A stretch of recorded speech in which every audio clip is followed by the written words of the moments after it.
네, 안녕하세요. 모의교우 성경 해석 시간입니다. 오늘은 창세기를 할 텐데요. 창세기를 하기 전에 아마 제일 첫 시간으로 이 영상을 촬영하는 것 같습니다. 우리가 이 성경 해석을 하는 데 있어서 크게 오해하는 점들이 있습니다. 우리가 이 성경 해석을 너무 어떤 사람은 좀 집요하게 하는 해석들이 있고 어떤 사람은 중구난방으로 해석하는 경우들이 있습니다.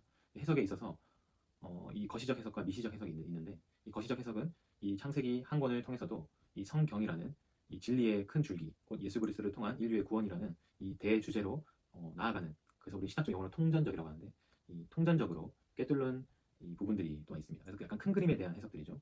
거시적 해석이 있는 반면에 또한 미시적 해석, 창세기 한 권만으로도 그런 대주제를 향한 접근뿐만 아니라 창세기 안에서 그리고 그 당시 청중들, 이제 구약시대 인물들이겠죠. 또는 이제 청중들 유대인들, 그 사람들이 받기에도 충분한 진리의 말씀, 그것들을 해석하는 방법들을 또한 미시적이라고 합니다.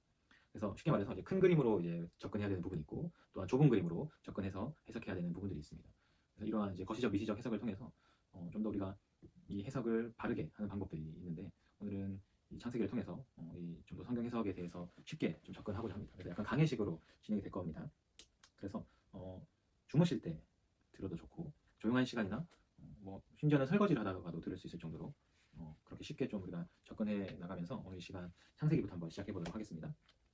창세기는 우리가 모세 오경이라고 해서 이 창출, 내, 민신 이렇게 다섯 권으로 이제 구성되어 있죠. 그래서 오늘 우리가 보는 창세기는 모세가 이제 쓴 책으로 우리가 이제 접근하며 해석을 한번 해보도록 하겠습니다. 그래서 이제 큰 틀에서 이 신학과 성경 해석에는 약간 이제 좌와 우가 있긴 합니다. 그래서 약간 보수적인 해석을 요하는 보수적인 해석을 하는 이제 쪽과 보수 신학이죠. 그다음에 약간 이제 비평을 섞어서 그 비평을 넘어선 것까지 해서 약간 진보적 해석이라고 할 수 있는데 그러한 이제 신학들도 있는데 우리가 둘 다 필요한 것들을 다 이제 수용해서 이제 좋은 해석으로 이끄는 것이 가장 해석의 바른 길이라 할 수 있습니다. 어느 한쪽으로만 치우칠 필요 없습니다. 그래서 우리가 쉽게 얘기했을 때는 이제 문자적 해석이 있을 수 있겠죠. 이 보수적 해석에서는 너무 문자적으로 해석할 필요도 없고요. 또한 이제 비평적 해석, 비평이 되게 중요합니다. 이것이 맞나 틀리나에 대해서 여러 정황들을 살펴보는 거죠. 근데 이 비평을 넘어서 이 성경 자체를 약간 허구와 소설로 취급하는 경우도 있습니다. 그래서 이것도 너무 이제 끝으로 가는 건데 양극단을 좀 우리가 불식하고 이 좋은 해석을 위한 중도의 길이 있거든요. 그런 쪽으로 이제 해석을 할 수 있도록 우리가 또 한번 살펴보고자 합니다. 제가 다 아는 것이 아니기 때문에 여러분들 의견도 나눠주셔도 좋고 어떤 좀 가르침도 또한 주실 수 있으면 또한 그렇게 댓글로 같이 나눠줬으면 좋겠습니다. 논쟁보다는 건설적인 논의를 위한 그런 토론의 방식이 좀 되었으면 좋겠습니다. 모두의 의견을 존중할 수 있습니다. 하지만 과격한 의견은 존중하기 어렵기 때문에 잘 판단해서 또한 함께 의견을 개진해 주셨으면 좋겠습니다. 창세기는 쉽게 1장부터 11장까지는 원역사입니다. 우리 족장 역사, 아브라함이 나오기 전까지 역사라고 할 수 있겠죠. 뭐 지구의 우주의 탄생과 지구의 탄생 이런 것들 다룰 수 있겠고 12장부터는 아브라함이 등장하죠. 25장까지 등장합니다. 그 다음에 야고로 쓰겠습니다. 그 다음에 이제 6장부터는 이제 이삭이 잠깐 등장하지만 사실은 이제 25장부터 아브라함이 죽고 난 다음에 바로 야곱이 등장합니다. 그래서 저는 그냥 야곱이라 적겠습니다. 36장까지 야곱이 등장합니다. 그럼 37장부터는 50장까지는 요셉이 등장하죠.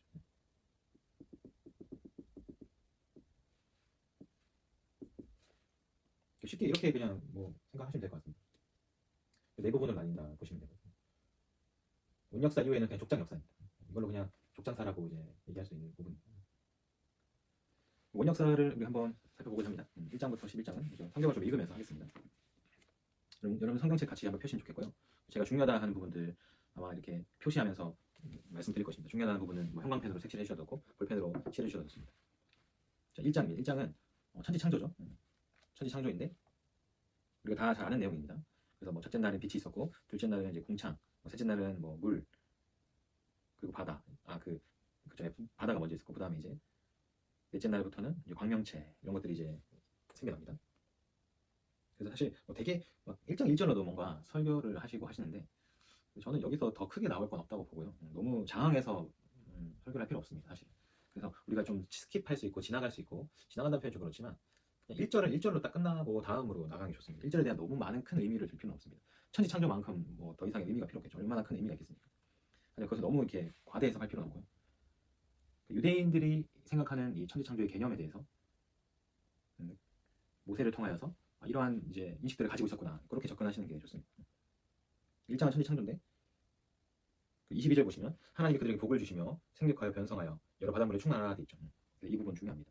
복을 주셨고 처음으로 복에 대한 개념이 등장합니다. 그리고 생육하고 번성하여 충만하라.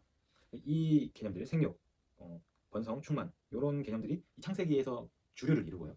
이것들을 하나님께서 명령하셨습니다. 그렇기 때문에 이 창세기뿐만 아니라 이 성경에서도 이 부분들 되게 중요하죠. 복을 주시고 생육, 이 성장케 하시고 자라게 하시고 이런 것들 충만하게 하시는 것들 다 비슷한 말인데 좀 입체적으로 묘사한 것 같죠. 이게 사실 성경이 우리에게 주는 가장 큰 교훈 중 하나죠. 어떤 대상, 사람이든지 무엇이든지 자라고 번성하고 충만해지는 거 이것은 굉장히 중요한 개념입니다. 그런 것들을 성경이 지향하고 있다는 것을 알 수 있죠.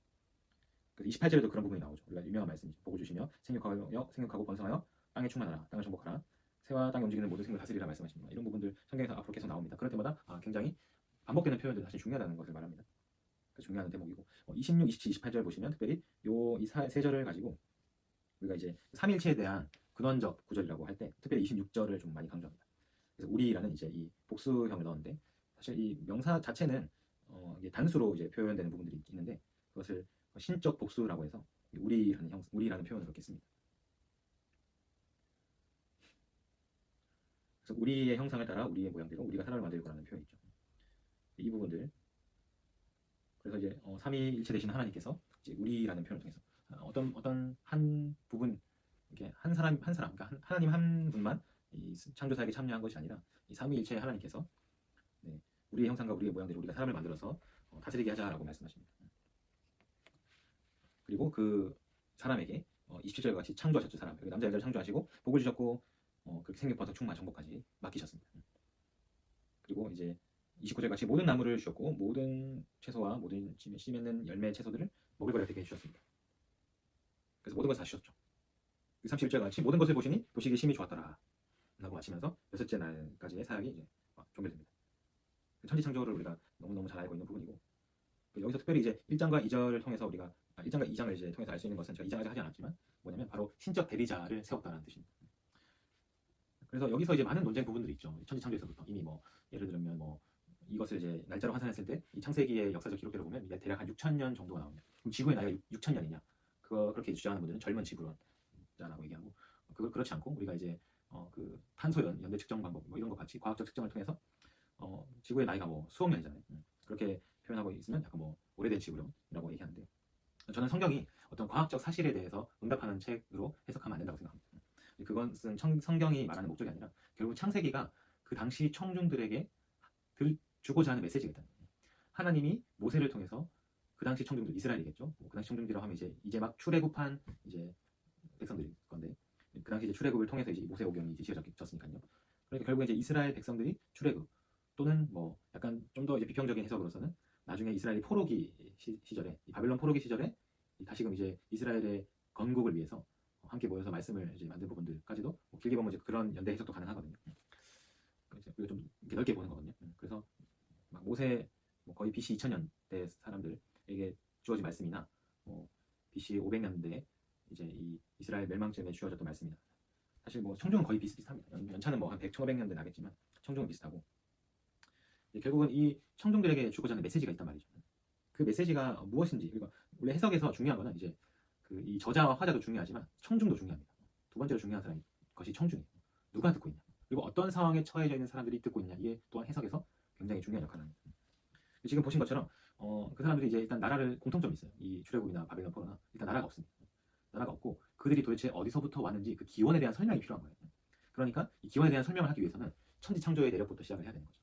그래서 이 청중들에게 들려주고자 하는 것은 지구가 언제 생겨났냐에 대한 과학적 이야기를 하는 게 아니라 너희의 기원이 어디서부터 왔냐라는 큰 대주제가 있겠죠. 그 주제를 향해서 이 말씀이 쓰여졌다는 것이죠. 그걸 얘기하고자 이제 이 천지창조라는 이 서론을 시작하는 겁니다. 그래서 우리는 보통 서론에 너무 관심이 많아요. 서론. 과연 젊은 지구론이 맞는가, 오래된 지구론이 맞는가. 그래서 지구는 이렇게 이 순서대로 태어났을 텐데 이 순서가 아니면 죽을 것처럼 힘들어하시는 분들도 있고 제가 나중에 이제 노아도 방주도 나오겠지만 역사적 사실에 대해서 여러분 너무 얽매일 필요는 없습니다. 그것이 사실이든 사실이지 않든 어쨌든 이 청중들에게 들려주고자 하는 메시지를 향해서 꺼내오고 있는 것에 불과하다는 것이죠. 거기에 되게 큰 의미를 줄 수도 있겠지만 그것은 우리가 다 알 수 없는 부분입니다.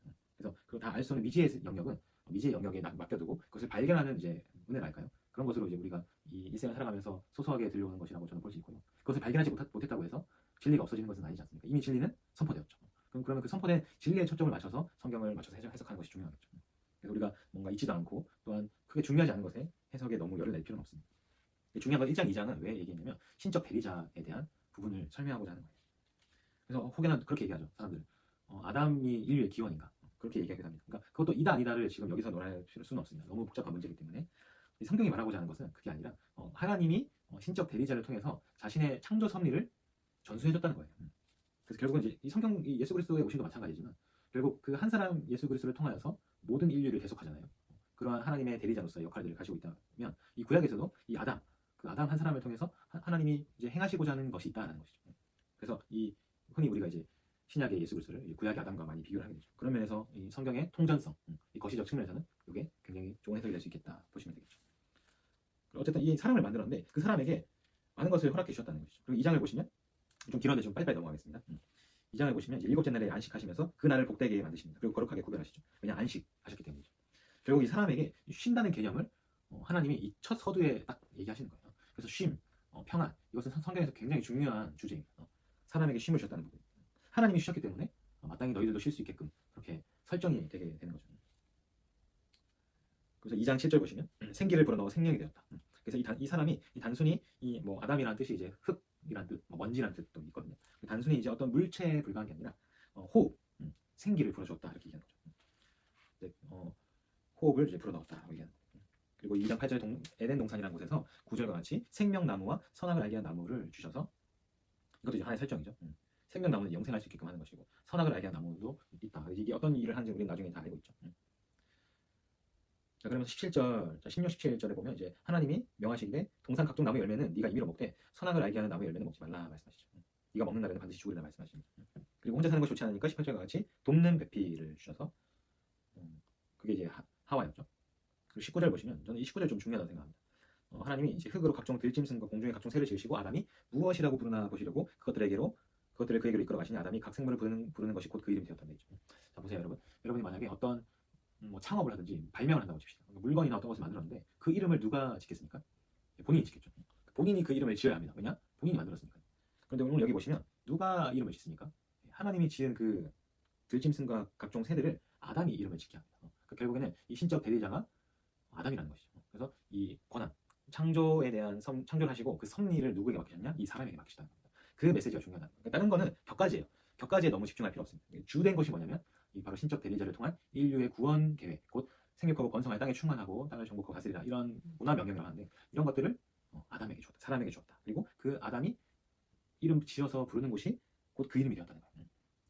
이름을 불러줬을 때 의미가 있다는 거. 우리가 우리나라 김춘수 시인의 그 너무 좋아하는 이제 시 있지 않습니까? 그 시에도 마찬가지죠. 이름을 불렀을 때 의미가 있다는 것이죠. 굉장히 중요한 이제 이 주제입니다. 그렇게 해서 아담이 신적 대리자의 권한을 받았다라는 것을 19절이 잘 증명하고 있습니다. 그리고 23절은 이제 내 뼈 중에 뼈요 살 중에 살이다. 시적 표현입니다.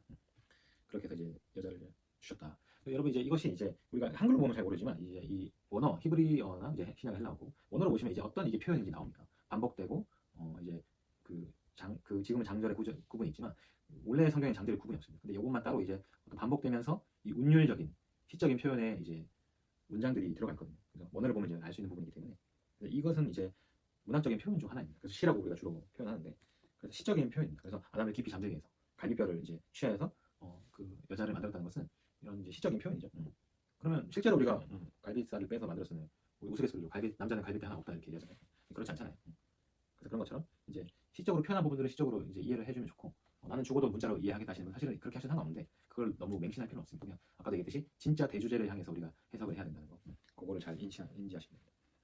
3장은 이제 우리가 잘 아는 대로 선악과를 이제 먹게 되죠. 그러면서 이제 그들의 눈이 밝아져서 7절과 같이 무화과 나무 잎을 엮어서 치마를 삼습니다. 그리고 8절 하나님의 낯을 피하여 동산 나무에 숨었고 이제 어찌된 일이냐 이제 말씀하셨는데 아담이 이제 변명하죠. 나와 함께 있게 하신 12절과 같이 여자 그가 그 나무 열매를 내게 주었으므로 내가 먹었다라고 얘기합니다. 그러면서 이제 14절부터 19절도 다 이제 시적인 표현입니다. 그래서 이제 하나님의 이제 그런 상황들이 나오고 15절 보시면 이게 원시복음이라고 하는데 이제 예수 그리스도에 대한 이제 예언이라고 하는데 내가 너로 여자와 원수가 되게 하고 내 후손도 여자의 후손과 원수가 되게 하리니 여자의 후손은 내 머리를 상하게 할 것이요 너는 그의 발꿈치를 상하게 할 것이니라 이렇게 말씀하시죠. 이게 바로 이제 예수 그리스도 곧 사랑으로 오신 그리스도를 통하여서 그 사탄의 머리를 상하게 할 것이다 라는 말씀이죠. 그리고 21절 보시면 여호와 하나님이 아담과 그의 아내를 위하여 가죽옷을 지어 입히시니라. 이제 어떤 희생 제사에 대한 부분을 설명해 줄 수도 있죠. 많은 뜻이 있지만 제가 좀 넘어가겠습니다. 그냥 중요하니까 그렇게 제가 언급한 거니까 표시해 주시면 좋습니다. 가죽옷. 22절은 생명나무 열매도 따먹고 영생할 까노라. 그렇죠. 하나님이 이렇게 약간 걱정하신 거죠. 그래서 이 영생을 하지 못하도록, 왜냐면 이제 그 선악과를 통하여서 죄를 지었기 때문이죠. 에덴 동산에서 쫓아보내시죠. 그래서 에덴이라는 뜻은 기쁨이라고 이제 우리가 얘기를 하죠. 즐거움의 동산에서 쫓겨나게 됩니다. 무엇 때문에? 바로 이제 그 죄 때문에. 그렇게 단순하게 접근하면 좋습니다. 거기에 너무 복잡하게 많은 걸 넣을 필요 없어요. 왜냐하면 성경은 여러분 굉장히 두껍습니다. 다 복잡하게 얘기할 필요 없고요. 지금 그 대주제, 성경이 말하는 대주제와 창세기가 말하는 대주제가 있어요. 그러니까 이건 이제 것이죠, 이건 미시인 거죠. 요 각각의 이제 그 핵심 메시지를 향해서 달려가고 있는 중인 겁니다. 그래서 중간에 너무 크게 막 의미 부여할 필요 없습니다. 그래서 영생나무 체크해 주시고, 에덴 동산이 기쁨이었구나, 그런 것만 이해하시고 체크해 주시면 됩니다. 자, 생명나무를 못 먹게 된 것이죠. 근데 나중에 생명나무가 등장합니다. 어디에 등장하냐면 요한계시록 맨 뒷장에 보시면 생명나무의 열매를 먹어 영생해야 된다, 이런 부분 나오죠. 그래서 이렇게 우리가 자주 쓰는 용어인데, 우리나라 말로는 수미상관, 머리와 꼬리를 통해서 이렇게 문장을 싸는 거죠. 그래서 감싸듯이. 그러면 이 의미가 굉장히 종결되고 완성되는 듯한 의미. 그래서 뭐 인클루지오라고 표현하는데, 히브리 문학도 마찬가지예요. 히브리 문학도 이런 부분들이 많습니다. 그래서 겉으로 싸는 부분들. 그래서 뭐 교차대구법 이런 표현을 많이 쓰거든요. 수사학적인 부분인데, 이런 부분들 성경에 굉장히 많이 등장하고 굉장히 중요합니다. 그런 부분이 나오면 뭔가 메시지가 있다라고 생각하시면 됩니다. 이미 생명나무를 통해서 이 성경, 창세기와 요한계시록을 통해서 다 싼 겁니다. 66권. 그래서 큰 의미가 있죠. 결국에는 우리가 생명나무를 먹게 하시기 위해서 우리를 부르셨다라는 거시적인 주제가 또한 등장하게 되죠. 그러면 이렇게 이제 해석이 즐거운 부분입니다. 이런 이제 중요한 문장과 단어들을 통해서 해석이 완성되는 것이죠. 4장은 이제 가인의 이제 후예들이 나오죠. 그 가인과 아벨 얘기 있죠. 잘 아는 내용들. 그래서 이제 아벨이 죽고 가인의 자손들이 이제 번성하게 되죠. 오히려.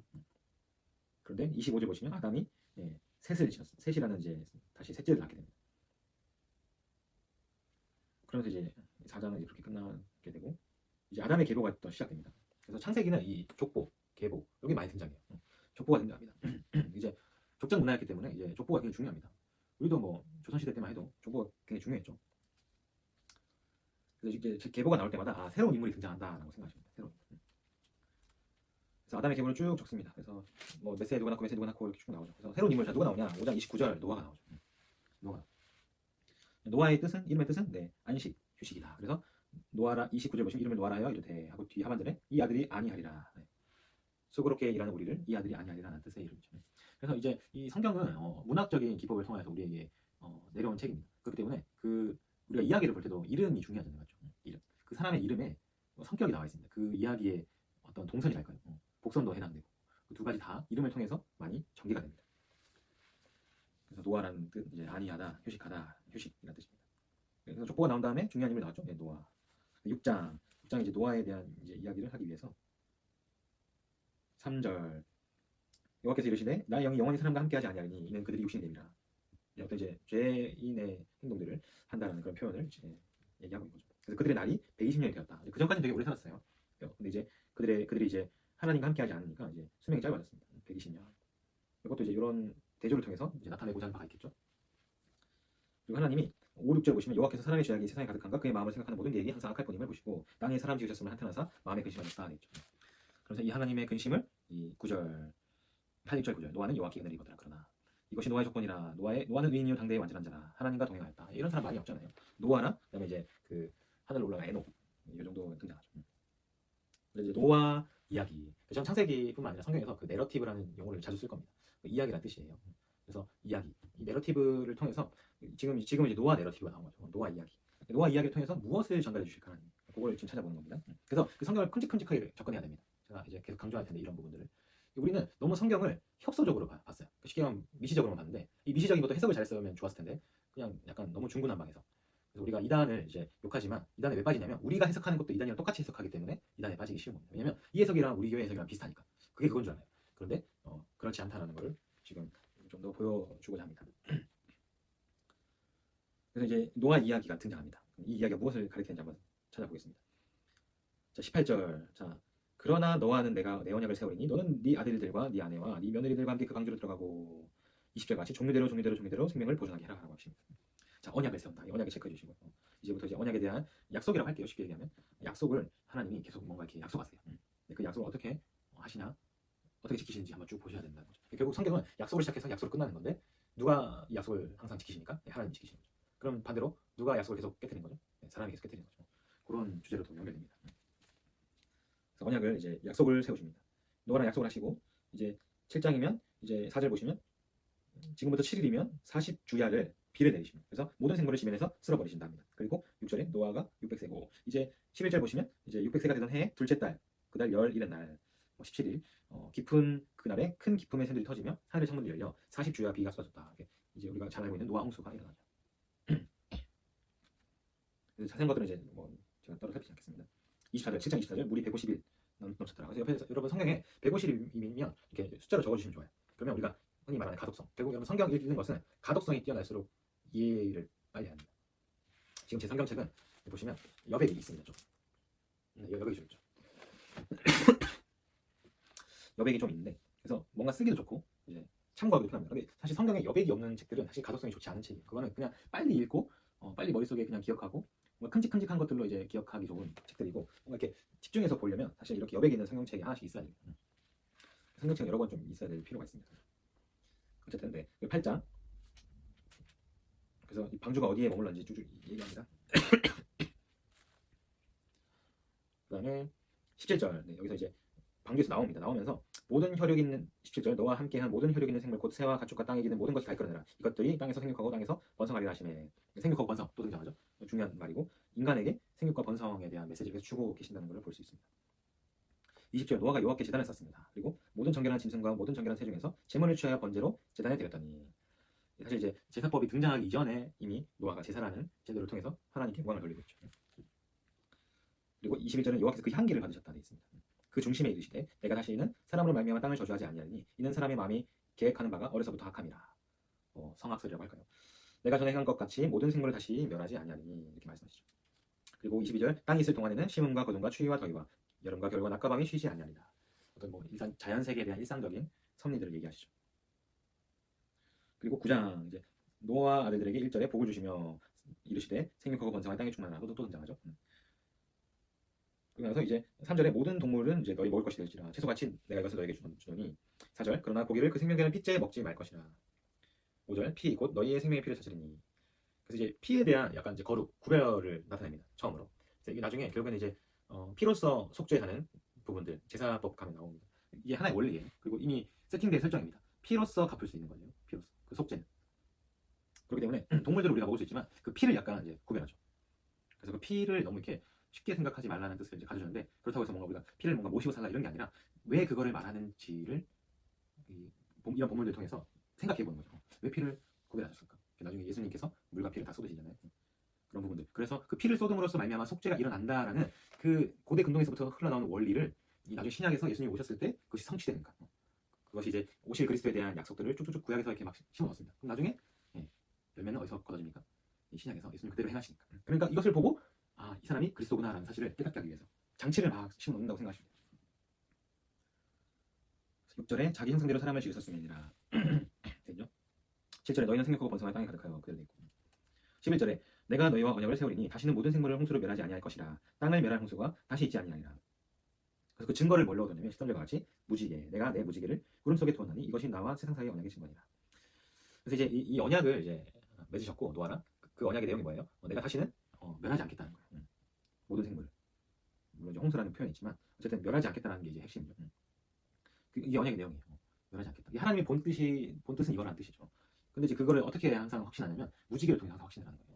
여러분 우리가 무지개를 종종 보지 않습니까? 그러면 사람들은 그냥 무지개 보면 이쁘다 이렇게 지나갈 수 있지만 우리 이제 이 성경을 아는 사람들은 무지개를 보면 이 언약의 증거구나. 하나님이 사람을 멸하지 않겠다고 약속해 주신 증거구나라고 보시는 거죠. 그 무지개를 볼 때마다 하나님이 나를 사랑하셔. 우리를 멸하지 않으셔. 우리가 물론 이제 뭐 흉악한 죄를 지면 안 되겠지만 우리가 죄를 짓더라도 하나님의 본심은 용서해주고자 하십니다. 그러니까 우리를 멸하고자 하는 것은 하나님의 본심이 아니다라는 것을 무지개를 통해서 우리가 알 수 있는 거죠. 무지개 볼 때마다 은혜를 받으시면 여러분 아주 적용을 잘 하신다라고 볼 수 있습니다. 그렇게 해서 이제 9장은 쭉쭉쭉 나가고 뭐 약간 뭐 재밌는 구절들 뭐 20절부터 있긴 하지만 큰 그런 건 아니고 여러분 25절 보시면 이렇게 들여쓰기라고 해야 하나요? 이렇게 우리가 여기서 시작한다면 워드가 이제 들여쓰게 된 표현들 이런 부분들을 다 시라고 쉽게 알 수 있으시겠죠? 시적인 표현들이 또 등장합니다. 그리고 나서 이제 노아가 이제 죽었고 10장에 다시 또 노아의 족보가 쭉쭉 나오죠. 그 노아의 아들들의 족보 등장하고 여기서는 이제 그냥 이제 사람들이 이제 쭉 흩어져서 이제 살게 되었다. 노아의 세 아들을 통해서 흩어져서 살게 되었다. 10장에 대한 이제 노아에 대한 족보가 나오고 그 족보 이후에 11장 보시면 우리가 잘 알고 있는 바벨탑, 바벨탑에 대한 사건이 나옵니다. 그래서 4절과 같이 4절 하반절에 그 탑 꼭대기를 하늘에 닿게 하여 우리 이름을 내고 온 지면에 흩어짐을 면하자. 사람이 어떤 이제 그 흩어짐을 면하자. 옛날에 한번 흩어져 봤으니까 그런 것들 흩어짐을 면하자 하면서 사람의 힘으로 탑을 막 건설하죠. 그게 이제 바벨탑이라고 하는 건데 바벨이라는 뜻은 이제 혼란, 혼잡이라는 뜻이죠. 이미 이름에부터 나와 있죠. 뜻이. 그러나 이제 이 계획은 이제 하나님이 이제 지면에 흩어버리셨죠. 결국에는 이제 사람이 자기들끼리 모여서 이렇게 흩어짐을 면하자 이렇게 했지만 하나님 흩으셨습니다. 생각하고 건성하는 데 있어서 흩어짐도 좀 필요할 수 있겠죠. 11장 27절은 데라가 등장합니다. 중요한 사람이죠. 아브라함의 아버지죠. 데라는 지금으로 치면 이제 여기가 이라크일까요? 이라크 쪽 우르라는 곳 거기서부터 이제 태어나서 살고 있습니다. 그리고 데라가 27절 보시면 아브람과 나홀과 하란을 낳았습니다. 그리고 하란은 롯을 낳죠. 그 하란은 그 아비 데라보다 먼저 고향 갈대인의 우르에 죽었더라. 그 고향에서 죽었고 하란이 먼저. 그러면 지금 있는 사람은 데라, 아브람, 나홀, 하란의 아들 롯이 있는 거죠. 자, 그리고 이제 아브람과 나홀이 29절에 장가 들었으니 아브람의 아내의 이름은 사레이고 나홀의 아내의 이름은 밀가이니 하란의 딸이요. 나이 차이가 큰 형제라고 볼 수 있겠죠. 자, 이 31절에 데라가 그 아들 아브람과 하란의 아들인 그의 손자 롯과 며느리 아브람의 아내 사레를 데리고 갈대인의 우르를 떠나 가나안 땅으로 가고자 하더니 하란에 이르러 거기 거류했더라. 자, 뭐 제가 반대로 표현할 수도 있겠지만 그 영상으로는 이제 여기가 이제 갈대인의 땅 우르 이라크 쪽이라 하면 여기서 이제 시리아 하란까지 갔다가 가나안은 이제 이스라엘 다시 이제 이스라엘 내려오죠. 이라크, 시리아, 이스라엘 이렇게 이제 여정을 떠났죠. 그리고 나서 중간 지점 하란에서 잠시 머무는 거예요. 이 데라와 아브람과 이 31절에 있는 등장한 사람들. 그래서 하란에 거기 거류했다고 있죠. 맞죠? 여기서 32절에 데라의 나이가 205세가 되어서 하란에서 죽었습니다. 이렇게 원역사 끝났습니다. 원역사가 끝이 나고 12장부터 이제 족장 역사 시작됩니다. 자, 12장 아브라함이 등장하죠. 아브라함이 등장해서 2절 유명한 말씀이죠. 내가 너로 큰 민족을 이루고 내게 복을 주어 내 이름을 창대하게 하리니 너는 복이 될지라. 복. 이 하나님이 이제 12장 1절이 더 유명한 말씀이 하죠. 아브라함에게 이르시되 너는 너의 고향과 친척과 아버지의 집을 떠나 내가 내게 보여줄 땅으로 가라. 그 땅이 어딘지는 이제 모르겠지만 어쨌든 이제 결과적으로 가나안 땅이었는데 한 발짝 한 발짝만 보여줬다라고 히브리서 기자가 이렇게 말하죠. 우리의 인생도 마찬가지다라고 항상 그렇게 얘기하죠. 그래서 이제 4절과 같이 아브라함이 지금 하란에 있는 상태예요. 하란에서 여호와의 말씀을 따라 갑니다. 근데 그의 나이가 75세였더라. 아주 도전적이죠. 그러니까 아주 우리에게도 도전이 되는 말씀이죠. 이 말씀으로 엄청 그렇게 많이 들으셨을 거예요. 75세. 그리고 이제 아내랑 9살 차이 나거든요. 사례랑. 사례는 66세였다. 지금 나이라고 보기는 조금 어릴 수도 있겠죠. 아마 그때는 더 건장했다고 그렇게 추측할 수 있겠죠. 왜냐면 이 거리가 거의 뭐 700km라고 생각하시면 돼요. 엄청나게 옵니다. 하란에서부터 이스라엘까지 엄청나게 먼 거리를 걸어갑니다. 그래서 이제 믿음을 4절과 같이 여호와의 말씀을 따라갑니다. 갔고 6절 같이 세겜 땅 모래 상수리 나무에 이르렀고 롯도 같이 갑니다. 그래서 8절 하반절에 결국 이제 거기서 옮겨서 그 베델 동쪽 산으로 옮겨서 장막하셨습니다. 거기에 이제 거주하게 된 거죠. 이제 많이 내려온 거예요. 하란에서 많이 내려와서 이스라엘에 딱 도착한 거예요. 세겜 지나서 베델까지 내려와서 여기에 이제 제단을 쌓고 여호와 이름을 불렀다는 얘기죠. 그러면서 이제 10절 우리가 잘 아는 이제 이야기 내러티브 이제 기근 내러티브라고 하는데 항상 이제 위기를 맞이합니다.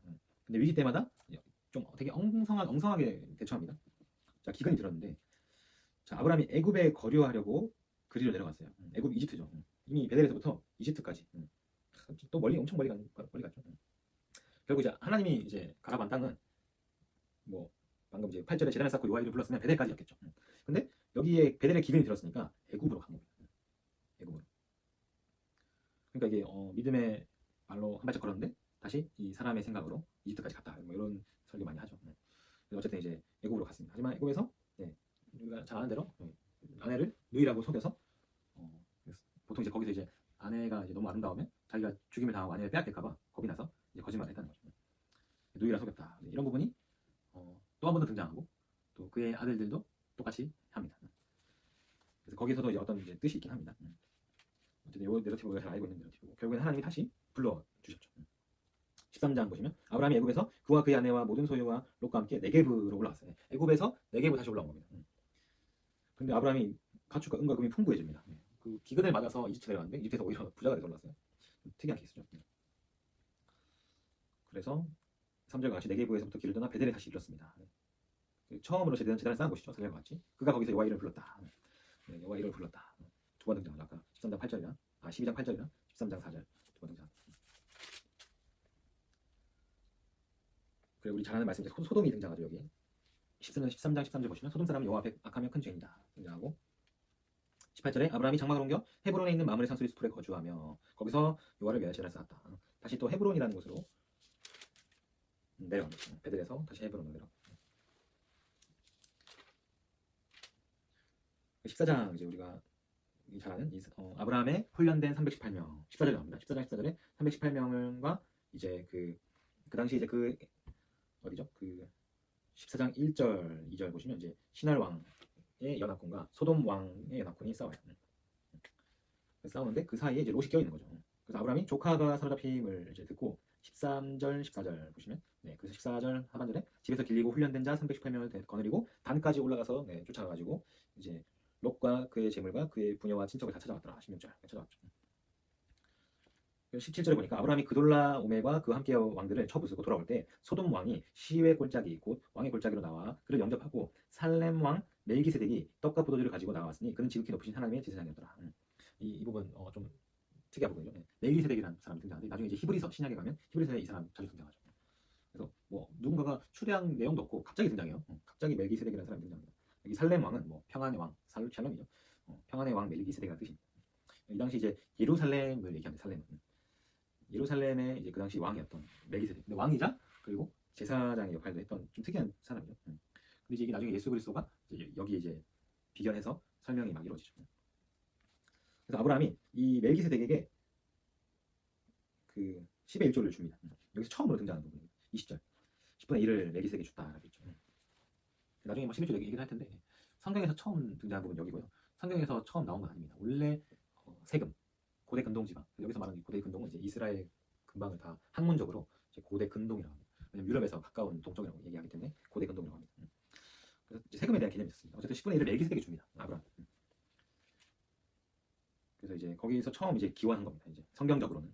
그래서 뭔가 이렇게 나중에 그 신명기 쪽으로 가면 이제 물론 출애굽기도 등장하겠지만 10분의 1에 대한 그 부분 11조 많이 등장하는데 여기서 이제 처음 기원했다고 성경적으로는 그렇게 이해하시면 됩니다.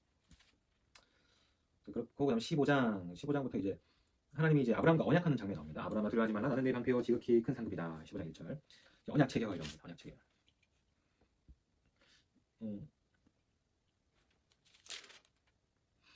이제 하나님이 아브라함에게 내 방패요 큰 상급이다라고 얘기하시는데 갑자기 이제 그 상급을 얘기하니까 2절과 같이 아브라함이 반문합니다. 여호와여 무엇을 내게 주시려 하나이까 나는 자식이 없사오니 나의 상속자는 이 다메섹 사람 엘리에셀입니다. 이미 아브라함은 나이가 많아서 자식이 없다는 걸 깨닫고 자기 상속자를 자기 종으로 세웠습니다. 그런데 이제 여호와의 말씀이 4절과 같이 이렇게 말씀하시죠. 그 사람이 네 상속자가 아니라 내 몸에서 날 자가 내 상속자가 되리라 하시고 그를 이끌고 밖으로 나가 이르시되 하늘을 우러러 별을 셀 수 있나 보라. 별이 얼마나 많았겠어요 그 당시. 셀 수 있냐? 못 센다. 네 자손이 이렇게 될 것이다. 이렇게 말씀하시죠. 근데 6절에 아브라함이 이 말을 어떻게 합니까? 믿어버립니다. 그러니까 믿어버렸는데 하나님이 그것을 올바르다라고 해요.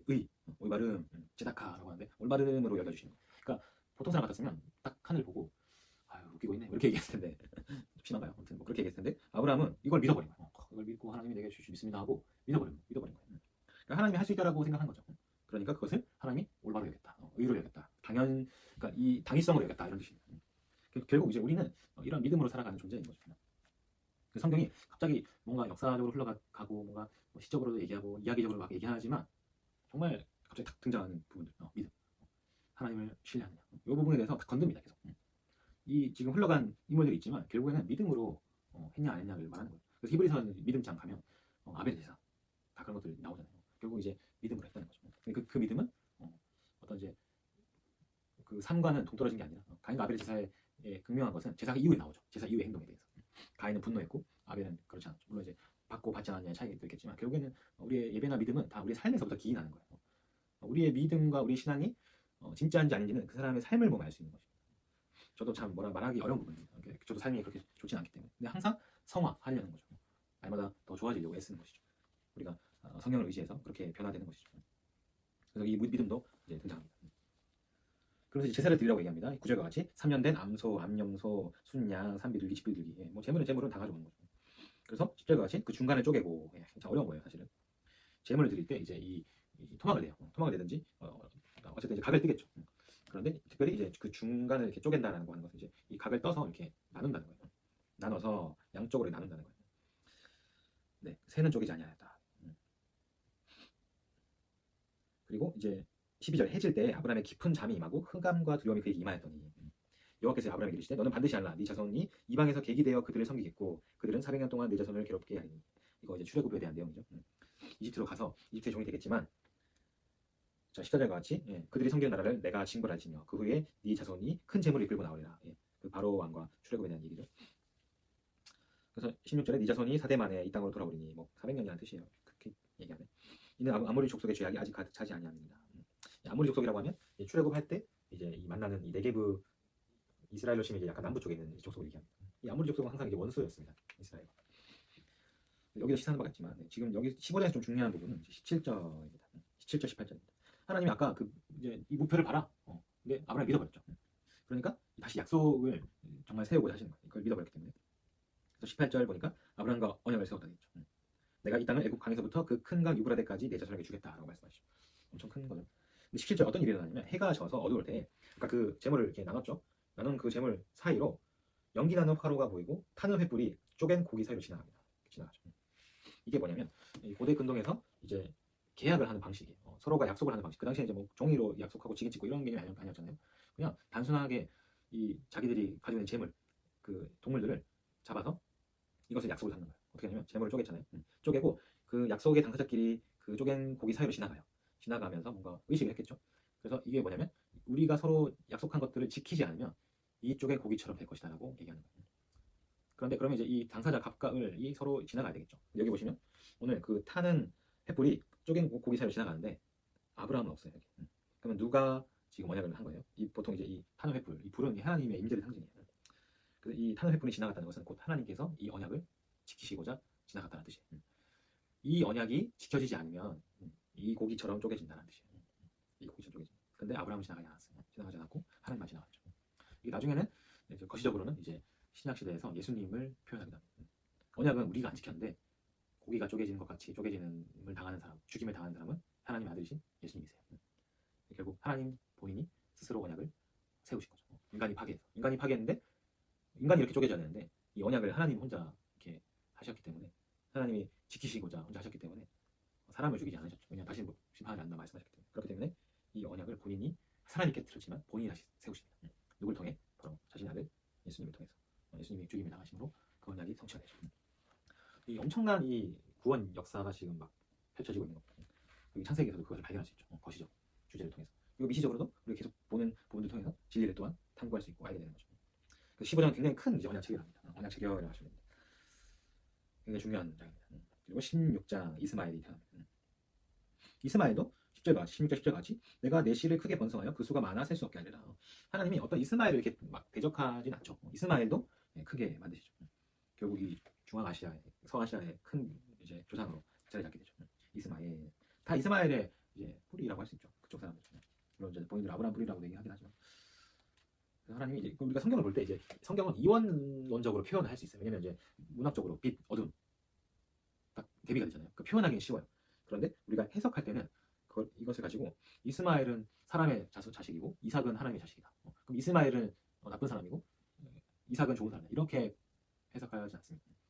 성경은 이분법으로서 어떤 주제를 향해서 쉽게 이해하게끔 하는 것이지 그 이분법을 삶에 적용해라라고 얘기하는 게 아니에요. 나중에 신약에 보면 이제 이분법을 가장 잘 설명하는 사람이 요한. 요한 보면 이제 항상 이제 이분법을 많이 가져오죠. 그 당시 이제 뭐 헬라의 수사학적인 방식이 이제 이분법으로 이제 문학적 표현을 많이 썼습니다. 그래서 그 요한 사도의 글에서 그런 부분이 좀 많이 등장하죠. 가장 후대에 쓰여진 복음서이기도 하면서. 그래서 이거는 뭐 성경 해석할 때 좀 팁이라고 할 수 있습니다. 이렇게 이분법으로 뭔가 이렇게 해석할 필요는 없습니다. 이스마엘이 나쁜 사람이 아니죠. 하나님도 이스마엘도 얼마든지 번성하게 하고 크게 하십니다. 근데 이제 하나님의 방식은 이제 약속의 자녀를 통해서 이제 이스우스가 오게 한다는 것인데 그 대부분 원리가 약한 사람을 통해서 계속 흘러간다는 뜻을 말하는 거예요. 사실. 근데 이제 이스마엘이 장자잖아요. 사실 어떻게 보면 이제 아브라함에게 있어서는. 그런데 장자를 사용하지 않는다라고 하시는 거죠. 하나님의 방식대로 사용하신다는 뜻입니다. 쉽게 얘기해서. 그랬고, 자 16절 하갈이 아브라함에게서 이스마엘이 나왔을 때 아브라함이 86세였다. 그렇죠. 86세. 그리고 17절 아브라함이 99세예요. 이제 딱 나이가 나오죠. 이제 딱 9살 차. 이제 좀 있으면 이제 그 아브라함이 86세였으니까 이제 99세가 되었던 거죠. 그러니까 시간이 벌써 13년이 지난 거죠. 그럼 이제 이스마엘은 엄청 컸겠죠. 근데도 아직 그 약속의 자녀가 태어나지 않았다. 그래서 언약을 재확인. 17절은 이제 언약 재확인 장입니다. 내가 내 언약을 2절에 나와 너 사이에 두어 너를 크게 번성하게 하리라. 13년이 지났어요 벌써. 언약을 15장은 뭐 더 전이었을 수도 있습니다. 한 20년 정도 됐다고 할 수도 있겠고 그 정도 엄청 꽤 오랜 시간이 지났습니다. 근데도 언약이 성취가 안 됐습니다. 사람이면 실망할 만하잖아요. 아브라함도 마찬가지겠죠. 실망하겠죠. 그러니까 이스마엘이 엄청 이뻐 보이겠죠. 근데 하나님은 이제 신실하게 시간이 지났지만 이 말도 안 되는 이 99세 나이에 후손을 주시겠다 약속하는. 그것도 다른 여인이 아니라 이 할머니 같은 9살 차이라 그랬죠. 그럼 이제 90세. 17절 보십시오. 17절 사라는 하가들의 90세니 어찌 출산하네요. 17절에 아브라함도 웃으면서 속으로 얘기한 거예요. 마음속으로 얘기한 건데 하나님이 모르실까요? 아시겠죠. 엎드려 웃었어요. 근데 이삭의 이름이 우습이라는 뜻이에요. 우습. 딱 이야기스럽잖아요. 정말 잘 내러티브가 엄청 잘 형성되어 있죠. 이야기. 그래서 9절에는 이제 언약을 지키기 위해서 언약의 이제 징표로 할례라는 것을 받아요. 할례가 여기 처음 등장하죠. 할례는 쉽게 얘기하면 이제 뭐 남성들 하는 포경 수술인 거죠. 그래서 이 남자 성기의 겉에 살을 찢어서 이제 그 11절 같이 포피를 베어라. 그래서 그 포피를 벤 성기 그것이 이제 언약의 표징이다. 이게 증거가 될 것이다. 너와 나 사이, 하나님과 사람 사이에 언약의 표징이 바로 이제 이 피를 내게 됨으로써 나오는 이 표징이 할례가 바로 이 언약의 증거가 될 것이다라고 얘기하는 것이죠. 그래서 22절과 같이 난지 8일 만에 할례를 받습니다. 모든 이제 아브라함의 사람들. 그것이 곧 언약의 증거가 되게 하기 위해서죠. 이제 이 당시 사람들은 다 이 행위를 했겠죠. 할례 행위를 했지만 나중에 이제 신약 시대에 가서는 이것이 할례가 이제 겉으로 보여지는 게 하나님의 언약이 아니라 이제 예수 그리스도를 통한 우리의 심령의 변화, 우리의 죄 회개 이런 것들이 진정한 증거다라고 이제 바울 사도가 얘기하죠. 그래서 할례를 겉으로만 할 필요 없다는 거죠. 그거 나중에 이제 신약 가서 이제 나오는 부분. 이것도 어떤 이제 구원 사역 우리가 이제 구속사라는 표현을 많이 쓸 텐데 구속사에 있어서 어떤 하나의 이제 징표가 되는 사건이 이제 할례입니다. 근데 이제 할례가 이제 어쨌든 이제 그래서 이제 언약의 징표를 줘요. 근데 언약의 징표를 주면 뭐예요? 언약의 결과물이 안 나오잖아요. 결과물. 그게 누구예요? 자녀가 나와야 되는데 하늘에 못 배워같이 들으면 자녀가 나와야 되잖아. 자녀가 안 주는데 이게 도대체 뭐냐? 이런 느낌으로 이제 이야기가 15절부터 계속 흘러갑니다. 그래서 막 속으로 웃었죠 아브라함도.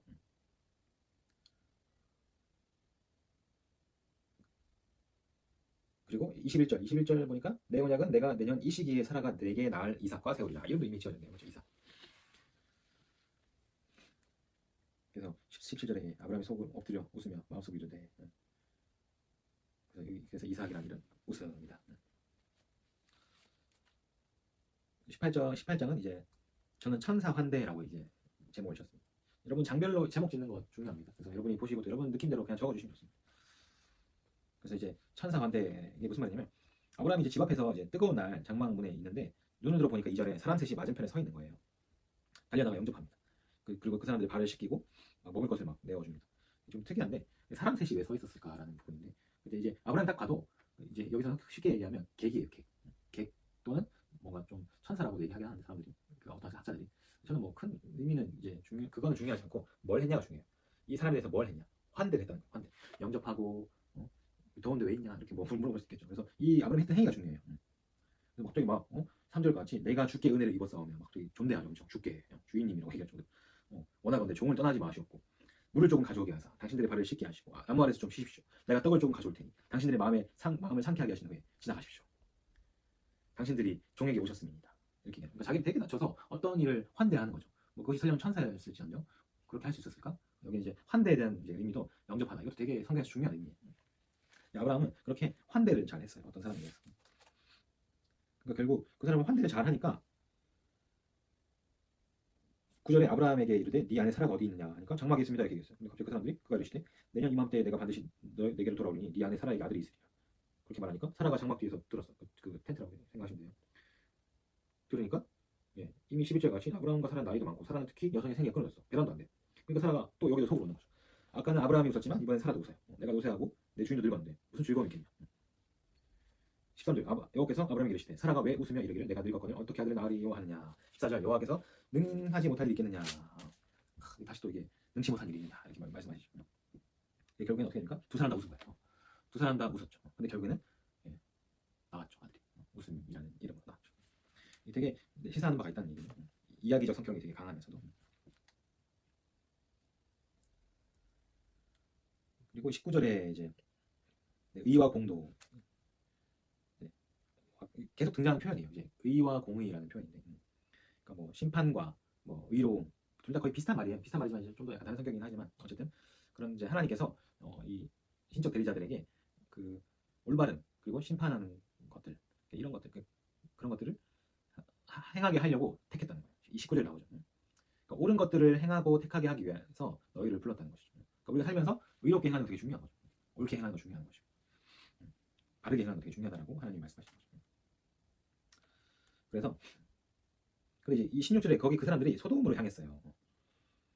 근데 이제 여호와께서 내가 하려는 것을 아브라함에게 숨기겠느냐 이렇게 얘기하시죠. 그러면서 뭐 그런 말미암아 복을 받게 될 것이고 내가 여호와의 도를 지켜 의와 공도를 행하게 하려고 그를 택했다 이렇게 말씀하시죠. 그런데 20절 또 이르시되 하면서 한 가지 더 이슈를 얘기하는데 소돔과 고모라에 대한 심판을 하십니다. 그러니까 소돔과 고모라에 이제 롯이 있었어요. 이제 그러니까 이제 아브라함이 그러니까 하나님 왜 이제 거기도 의인이 살 텐데 왜 그 소돔과 고모라를 멸하십니까 이렇게 말씀하시죠. 그러니까 24절에 의인 50명이 있으면 내가 용서하겠다. 근데 만약 의인 50명이 없으면 어떻게 돼요? 소돔과 고모라가 망하는 거죠. 그러니까 좀 수를 낮춰서 얘기하는 거죠. 28절 이르시되 하반절 내가 거기서 45명 그러니까 이제 아브라함이 말하는 거죠. 28절 같이 50의인 중에 5명이 부족하면 어떡합니까? 그 5명이 부족해서 그 온 성읍을 멸하시려 합니까? 하니까 하나님이 이르시되 내가 거기서 45명을 찾으면 내가 멸하겠다. 약간 숫자 얘기를 계속 숫자 싸움을 해요. 숫자 내기라고 해야 되나? 그러니까 29절은 또 아브라함이 약간 소위 말해서 좀 약간 그런가 봐요. 그래서 40명으로 40명 그러니까 혹시나 또 5명이 더 없으면 어떡할까 해서 40명이면 멸하지 않으시겠죠? 그러니까 멸하지 않겠다 얘기하다가 갑자기 아브라함이 또 30명이면 또 안 되겠습니까? 40명 없을 것 같으니까. 그러면 안 되겠다. 이번에 31절에 20명 어떻습니까? 뭐 자꾸 딜을 하려는 것 같은데 재밌어요. 아무튼 마지막 그래서 최소는 몇 명이냐? 32절에 10명 10명을 찾으시면 어떻게 하시겠습니까? 내가 그러면 그 10명으로도 멸하지 않겠다라고 얘기하신 거예요. 그러니까 이게 약간 이제 단위가 뭐냐면 또 대가족에서 약간 소가족, 핵가족으로 내려오는 거예요. 여기 이 당시에 핵가족은 최소 단위가 10명이라고 보시면 돼요. 그러니까 결국에는 뭐냐면 한 가정만 의인 한 가정만 있으면 내가 그 소돔과 고모라를 멸하지 않겠다는 거예요. 그러니까 하나님의 일하시는 이제 그런 원리가 있다는 것을 얘기하는 것이죠. 결국에는 어떻게 했습니까? 소돔과 고모라가 멸망하죠. 그러니까 뭐예요? 의인이 한 가정도 없었다는 거예요.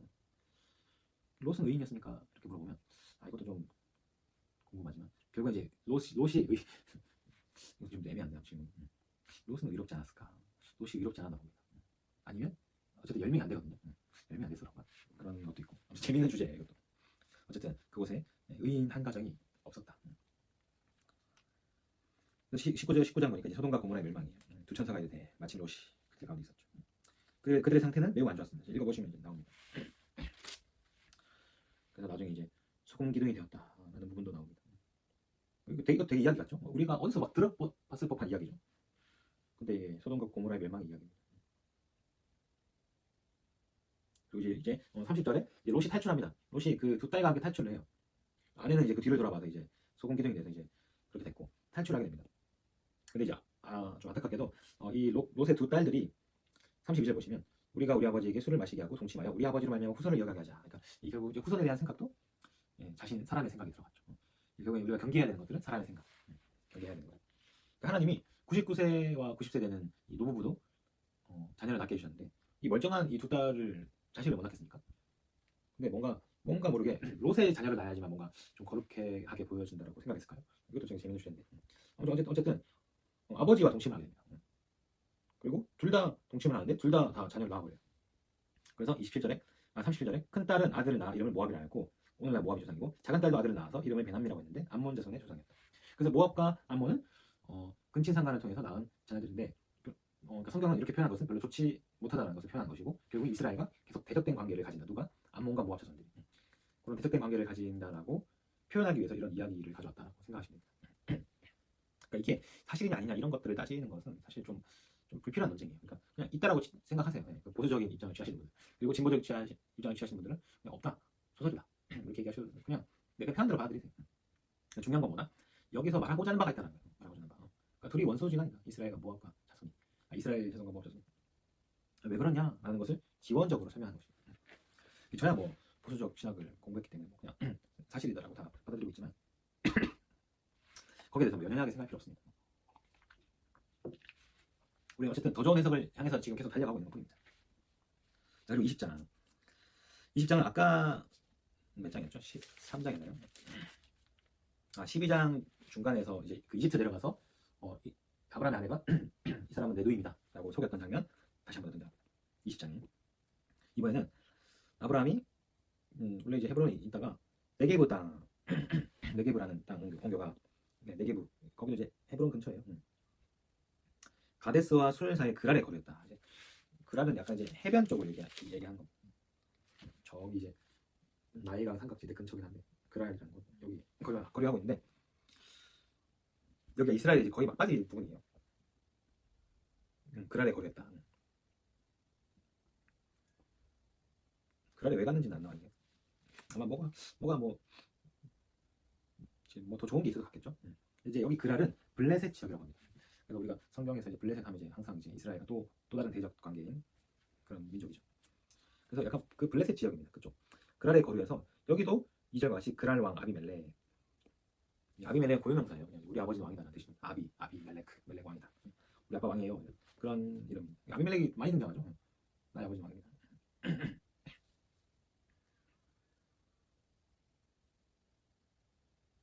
왕의 부친이라는 뜻도 있긴 한데 비슷한 맥락으로 보시면 좋겠고요. 그래서 이제 여기도 똑같이 이제 사라를 데려가니까 자기 누이니까 데려갔겠죠. 자기 누이가 아니고 아내라고 얘기했으면 뭐 너를 죽이고 얘를 데려가겠다 이렇게 얘기했을 텐데 그렇게 하지 않았고 누이라고 얘기했으니까 이제 사라를 데려갔죠. 그래서 아까 12장 나왔던 거 똑같이 나옵니다. 그래서 거짓말을 했지만 다시 또 잘 풀려나요. 되게 좀 특이하죠. 다시 이제 위기를 벗어납니다. 하나님 은혜로 위기를 벗어납니다. 21장 이제 결국에는 이제 아까 이제 99세와 90세 됐던 이제 사람들이 1년이 지나고 여호와께서 말씀하신 대로 사라를 돌보셨고 말씀하신 대로 사라에게 행했다. 말씀하신 대로 돌보셨고 행하셨고 그래서 이삭을 태어나게 하셨습니다. 그래서 8일 만에 할례를 행했고 5절 아브라함이 그 아들 이삭이 태어날 때에는 100세다. 엄청나게 많았죠. 6절 사라가 이르되 하나님이 나를 웃게 하시니 듣는 자가 다 나와 함께 웃으리로다. 원래 처음에는 이제 그 약속을 줬을 때는 이 노부부 둘 다 그냥 약간 비웃는 듯한 웃음이었는데 이것을 결국에는 기쁨의 웃음으로 승화시켜 주시는 좀 더 발전시키게 하시는 웃음. 되게 언어유희적이죠. 이런 표현 많이 등장합니다.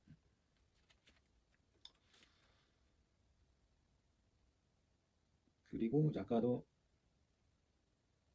이제 이삭이 태어났으니까 누가 찬밥이 된 거예요? 그렇죠. 이제 그 전에 태어났던 이스마엘이 찬밥이 되는 거죠.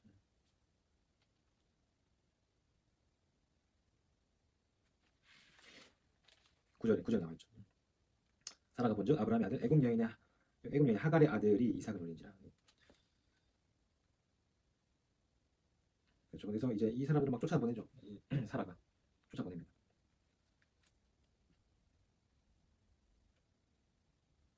그래서 막 14절 하반절 같이 광야에서 막 방황하게 막 서로 죽자라고 이제 막 이렇게 얘기하는 그런 안타까운 상황 가운데서 17절에 하늘에서부터 소리가 들리죠. 하갈을 불러 이르시되 하갈아 무슨 일이냐 두려워하지 말라 하나님이 저기 있는 아이의 소리를 들으셨다.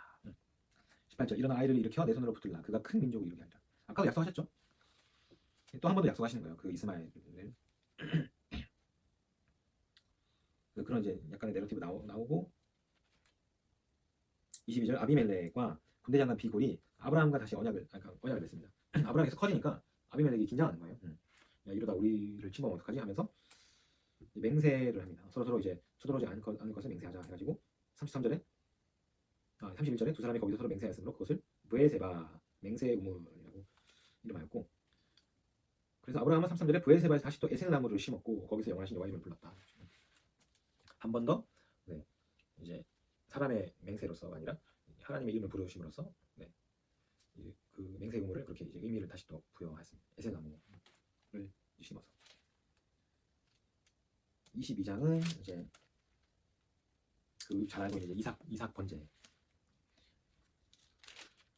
2절 모리아 땅 모리아라는 것도 그러니까 사람 이름도 중요하지만 지명도 중요해요. 그러니까 결국 그 내러티브 이야기는 거기 나오는 것들이 다 힌트예요.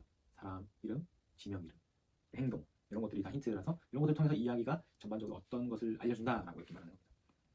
모리아도 이게 이제 라라는 뜻의 이제 단어예요. 보여줄 땅, 라가 보다라는 뜻이거든요. 보다.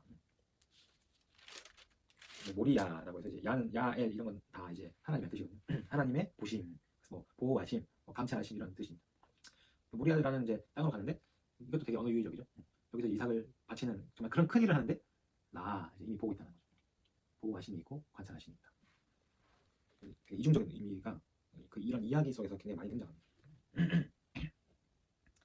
그 4절 아브라함이 눈을 들어 그것을 멀리 바라본지라 또 보다라는 뜻이거든요. 똑같은 이제 단어들이 등장해요. 그래서 이제 뭔가 이게 등장 인물들은 그냥 의미 없이 하는 행동이지만 이 성경 기자는 이걸 다 이렇게 의미를 부여해서 집어넣잖아요. 그러면 이제 그 이야기 속에서 이것을 통해서 뭔가 의미를 전하려고 하는구나라고 알 수 있죠. 그 8절 그래서 아브라함이 이르되 내 아들아 번제할 어린 양은 하나님이 자기를 위하여 친히 준비하신다. 이것도 뭐 중간 좀 생략했지만 잘 아는 내용이죠.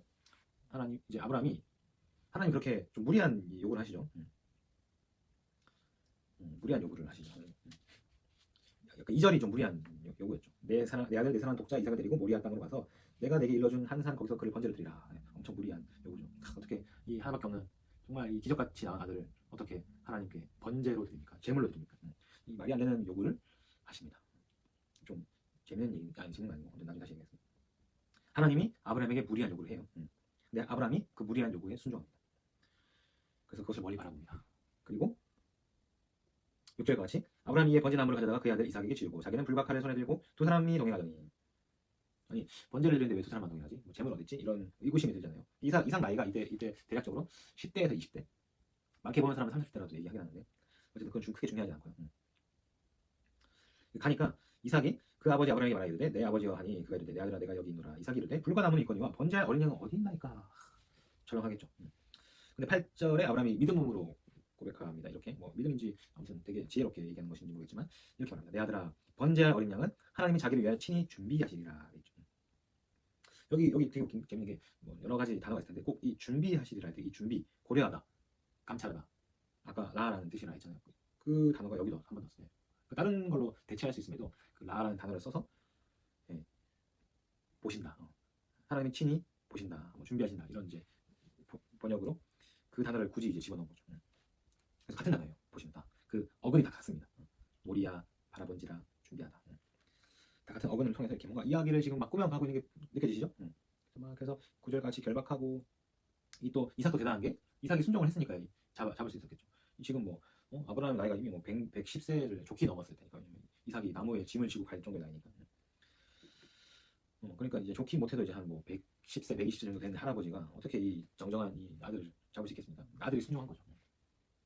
아들이 순종해서 결박을 당하고 제단 나무 위에 놓고 10절 같이 손을 내밀어 그 칼을 잡고 그 아들을 잡으려 하니 11절에 하늘에 여호와의 사자가 하늘에서부터 그를 불러 이르시되 아브라함아 이러시나. 자 12절 하반대 보니까 내가 이제야 네가 하나님 경외한 줄 아노라.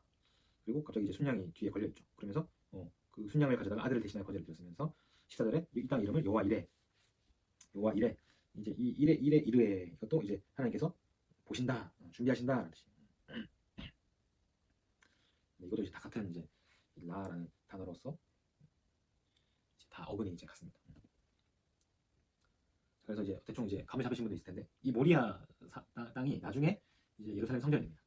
그 예루살렘 성전에서 이제 예수님이 조금 떨어진 골고다 언덕에서 십자가에서 이제 희생당하시죠. 그 같은 땅이에요. 모리아 땅. 그래서 하나님의 무리한 요구 그리고 사람의 순종. 근데 하나님이 어떻게 합니까? 어린 양을 준비하셨죠. 사실 아까도 그랬지만 15장 언약체계를 또 하나님이 다 하셨잖아요. 언약체계를 여기도 마찬가지죠. 하나님이 다 하신 거예요. 본인이 어린 양도 미리 준비했어요. 근데 뭘 보는 거예요? 그 사람의 믿음을 보는 거죠. 그 사람의 자세라고 할까요? 그 사람이 얼마나 신뢰하는가 하나님을. 그러니까 아브라함은 사실은 하나님을 신뢰했을 거예요. 뭐라고 신뢰했냐면 8절과 같이 내 아들아 번제할 어린 양은 하나님이 자기를 위하여 친히 준비하신다. 그런 거예요. 아니, 내가 지금은 비록 우리 둘이 가지만 하나님이 번제할 양은 준비하실 거야 거기서. 이삭 입장에서 되게 의아하겠죠. 아니 이런 산 꼭대기에 어떻게 양이 있어요? 말도 안 되는 소리라고 할 수 있겠죠. 근데 아브라함 그렇게 하나님을 인식한 거죠. 결국 우리가 하나님이 어떤 분이신지를 인식하는 게 되게 중요해요. 하나님 어떤 분이시냐? 하나님은 이런 인신제사를 받으신 분 아니야. 그러면 재물은 어떡하냐? 하나님 이삭을 바치라 했는데 하나님 뭔가 수가 있겠지. 이런 거. 하나님은 무슨 수가 있으시겠지. 하나님은 하실 수 있으셔. 라는 그런 이제 믿음의 표현들 이런 것도 되게 중요하죠. 결국에는 하나님이 준비하셨죠. 누구를? 예수 그리스도를. 친히 준비하셨죠. 마치 아브라함의 그 워딩에서 하나님 메시지가 나온 거예요. 그리고 우리의 믿음의 표현은 하나님의 메시지가 되는 거예요. 내 아들아 8절같이 번제의 어린 양 하나님이 자기를 위해 친히 준비하셨다. 하나님은 우리의 죄를 위해서 제물로 드릴 그 어린 양을 친히 준비하셨어요. 예수 그리스도를 통해서. 하나님의 아들을 통해서 미리 준비하신 거죠. 그래서 우리는 그저 믿음만 있어도 하나님께서 받으신다는 거예요. 얼마나 여러분 놀랍습니까? 누구는 아들을 바치기까지 시험을 당했는데 우리는 이미 이 견본을 본 거예요. 샘플을 받고 이렇게 하면 되는구나. 얼마나 쉬워요. 물론 믿음이 어렵지만 그래도 비교적 상대적으로는 쉬운 거 아니겠습니까? 우리는 그저 하나님이 번제의 어린 양을 미리 준비하실 거야. 하나님이 하실 거야. 하나님이 이루실 거야 라는 믿음의 고백만 있으면 된다. 물론 그리고 나서 우리의 모든 태도도 아브라함처럼 순종해야 되죠. 마치 자기 아들을 바치는 것처럼 정말 행동으로 옮기는 큰 순종이 물론 뒤따르게 됩니다. 우리도 그래야만 합니다. 그래서 큰 내러티브가 지금 여기 딱 들어와 있죠. 16절 같이 이르시되 여호와께서 이르시기를 내가 나를 가리켜 맹세하노니 네가 이같이 행하여 네 아들 네 독자도 아끼지 아니하였으니 하나님도 자기의 독자 사랑하는 예수 그리스도를 아끼지 아니하시고 우리에게 주셨죠. 그리고 내 씨가 번성하여 대적의 성문을 차지하겠다 이렇게 또 축복을 해주시니 22장은 이제 모리아산 시험 하나님의 예비하신 여호와 이레가 있었다. 그리고 23장은 이제 사라가 죽습니다. 사라가 죽고 헷 족속에게서 그 막벨라 굴을 이제 사죠. 15절에 은 400세겔에 은 400세겔에 이 막벨라 굴을 삽니다. 조금 비싼 값을 주고 아마 사는 걸 겁니다. 이것도 이제 좀 나중에 뜻이 나오는데 여기서 다 다루지 않겠습니다. 은 400의 막벨라 굴을 사고 여기에 이제 아브라함의 가족들이 이제 장사를 지내는 장지를 산 거예요. 그냥 준다고 했는데 그냥 산 거예요. 400세겔 주고 해쪽 쪽에 사람에게서 막벨라 굴을 삽니다. 사라의 죽음 이제 20절 보시면 해쪽 속으로부터 아브라함이 매장할 소유로 확정되었다. 제가 언급하는 거 다 체크해 주시면 됩니다. 24장은 이제 아브라함이 이제 이삭의 아내 이삭도 이제 나이가 많았습니다. 40세였을 겁니다. 여기 나와 있는데 40세 좀 깁니다. 근데 어쨌든 이제 이삭의 아내 구함 결혼 이야기랄까요? 좀 길지만 쭉쭉 그냥 훑어보시면 되고요. 저는 이제 그냥 뭐 순적하게 하나님이 이제 주셨다는 거 그런 부분 참 좋았습니다. 순적하게 12절 순조롭게 만나게 하사 순적한 은혜를 주사 이런 기도 많이 하잖아요. 순조롭게 만나 하나님 우리의 삶을 또 이렇게 풀어주시는 부분도 있습니다. 잘 안 되면 이제 성장하는 시기고요. 또 풀어주시는 부분이 있고 저는 67절도 좀 은혜가 됐습니다. 제 개인적인 이제 일과 좀 저도 여기서 많이 좀 위로를 얻었습니다. 사실. 저희 개인 사정 아시는 분들은 뭐 아시겠지만 저는 67절과 같은 사정이 있었습니다. 저도 아내를 맞이하고 좀 위로를 얻었긴 했는데 성경에도 똑같은 표현이 있어서 좀 놀랐어요. 정말 이삭도 그렇게 힘들었겠구나. 저도 위로를 얻었고 이 말씀을 통해서 그런 시간이 또 있었고요. 25장은 이제 아브라함이 죽습니다. 아브라함이 죽음 그리고 족보가 나와요. 12절 아브라함은 그냥 이제 17절에 175세 오래 살았죠. 75세까지 살고 그다음에 이제 해쪽 10절에 해쪽 속에서 산 밭에서 장사되었고 11절에 이삭은 브엘라 헤로이 근처에 거주했습니다. 그리고 이스마엘의 족보가 나오고 12절에서부터 18절까지 12절 체크해 주시고 이스마엘 족보가 나오죠. 체크. 19절 이삭의 족보가 나오죠. 체크. 족보 2번 나와요. 그러면 뭐다? 중요한 인물이 나온다는 뜻이죠. 누구 나왔어요 지금? 26절에 야곱. 자 이제 이삭과 리브가의 아내입니다. 그래서 25절에 먼저 나온 쌍둥이인데 먼저 나온 사람은 이제 불그스름하고 전신이 털옷 같아서 털이 많아서 에서라는 이름을 붙였어요. 에서 25절 에서 26절에는 아우가 손으로 에서의 발꿈치를 잡았어요. 그래서 이름이 야곱입니다. 야곱. 에서는 이제 불다라는 뜻일 겁니다. 불다. 그리고 야곱은 뭐냐면 야곱은 이제 뒤꿈치를 잡다 이런 뜻이에요. 야곱. 좀 이야기이지만 어떻게 아들 이름을 이렇게 지을까요? 쉽죠. 아들 이름을 왜 이렇게 짓지? 그러니까 이게 결국은 이야기 성격을 가지고 있다는 거예요. 지금 이제 야곱 이야기가 계속 등장하는데 여러분 창세기에서 족장 역사의 주인공은 야곱입니다. 나중에 보면 이제 야곱의 아들들 나오고 나중에 이제 구약 시대에서 선지서 저 뒤로 가도 다 야곱의 자손들 이렇게 나와요. 우리 조상 야곱, 야곱의 후손들 이런 표현이 많이 나옵니다. 결국 이스라엘의 이 조상은 대표적인 인물은 야곱입니다. 왜 야곱인지는 이제 창세기 보시면 알게 될 거고 야곱이 이제 첫 등장하죠. 쉽게 이제 야곱이 주인공이다 이렇게 생각하면 주인공이다. 물론 아브라함도 굉장히 큰 주인공이죠. 야곱이 주인공입니다. 이제 왜 야곱이 주인공이 이제 이야기가 시작됩니다. 발꿈치를 잡았어요. 이거 중요합니다. 발꿈치를 잡은 사람이에요. 야곱. 자, 근데 이제 결론부터 얘기하자면 야곱은 이름 뜻에서부터 이미 나온 거예요. 장애 걸려 넘어지게 한 사람 뜻이에요.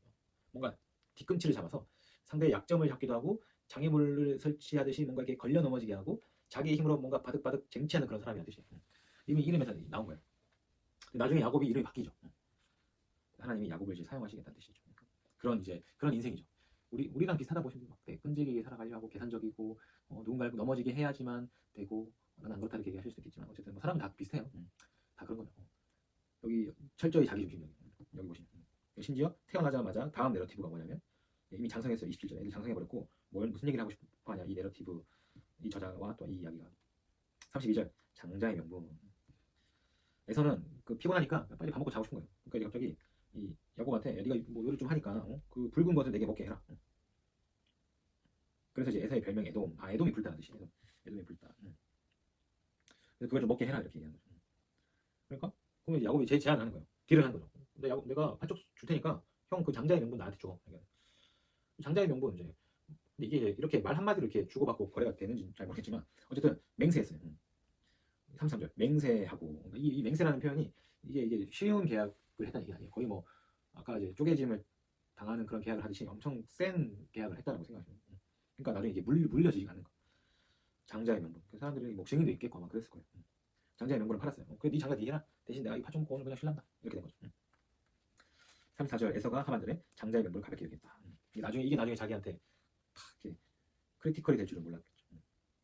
26장 아브라함 때 흉년이 들었더니 그 땅에 또 흉년이 들었어요. 여기서 말하는 그 땅은 그랄입니다. 예. 여기서 말하는 그 땅은 헤브론이에요.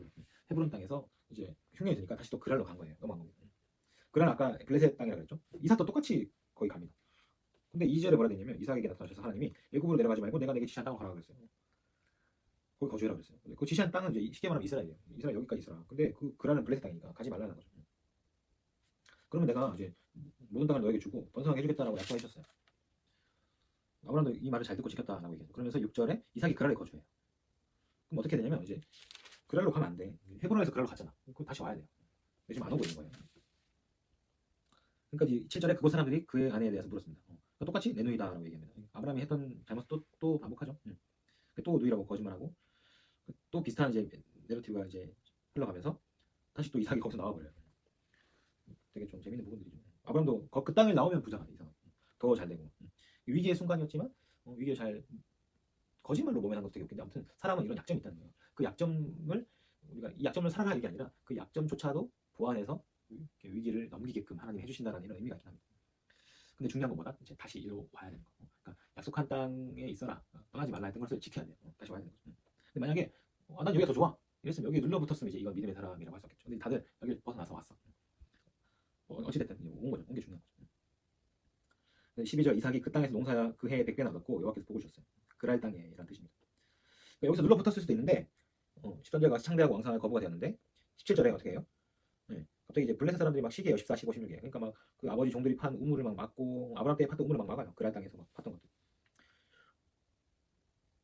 그래서 갑자기 막 아비멜렉 이삭이 이르되 네가 우리보다 크게 장성한즉 우리를 떠나라 얘기하죠. 그러니까 이삭 같았으면 내가 떠나기 왜 떠나? 한번 싸울래? 이렇게 해가지고 막 붙었을 텐데 근데 그러지 않고 이삭이 떠나요. 그랄의 골짜기에 장막을 칩니다. 근데 여기서 또 아브라함 사람, 블레셋 사람들이 또 와서 또 막 괴롭히고 우물 막 메꾸고 그런 거예요. 그리고 20절에 그랄 목자도 이삭의 목자가 다투어서 여기는 이제 유목생을 하니까 그 목자들도 많고 이제 종들도 많아요. 서로 막 다투어서 이게 서로 내 거라고 막 얘기하는 거예요. 그러니까 여기서 이제 다른 우물을 판 거예요. 이 우물 그래 내가 줄게 니 해라. 다른 거 파니까 또 다퉜어. 그러니까 그 21절에 같이 이 이름의 신나 고소 대적이라는 뜻이에요. 에색은 20절에 에색은 다툼이라는 뜻이에요. 그러니까 이삭이 한 번 더 옮겼어. 그러니까 두 번 옮긴 거죠. 22절에 이삭이 옮겨서 또 다른 우물을 파니까 거기는 르호봇이에요. 르호봇은 넓다는 뜻이에요. 그래서 여호와께서 이제는 우리를 위하여 넓게 하셨으니 이 땅에서 우리가 번성하리로다 이렇게 말했죠. 그러면서 브에세바로 올라갔어요. 아까 이제 아브라함이 이제 그 언약 맺었던 곳 있죠.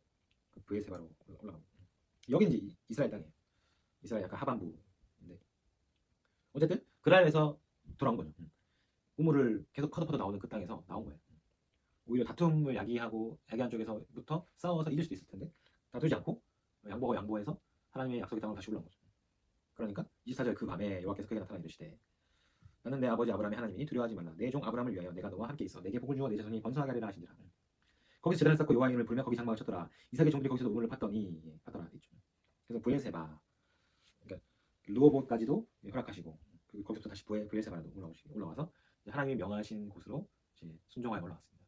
르호봇이라는 그 넓은 우물도 포기하고 넓은 것도 포기하고 올라온 거예요. 결국 우리는 이제 믿음의 사람들로 하나님이 원하시는 곳으로 가야 된다 이런 메시지도 있겠죠. 그래서 아브라함과 같이 똑같이 이제 아비멜렉도 갑자기 또 와서 네가 그렇게 막 잘 되고 막 번성하니까 또 침략 받을까봐 겁나서 그랄에서부터 이삭에게 온 거예요. 브에세바까지. 다시 또 이제 언약을 냈죠. 그때도 브에세바라고 이름을 지었었죠. 그 33절 오늘도 브에세바라고 이름을 똑같이 지었어요.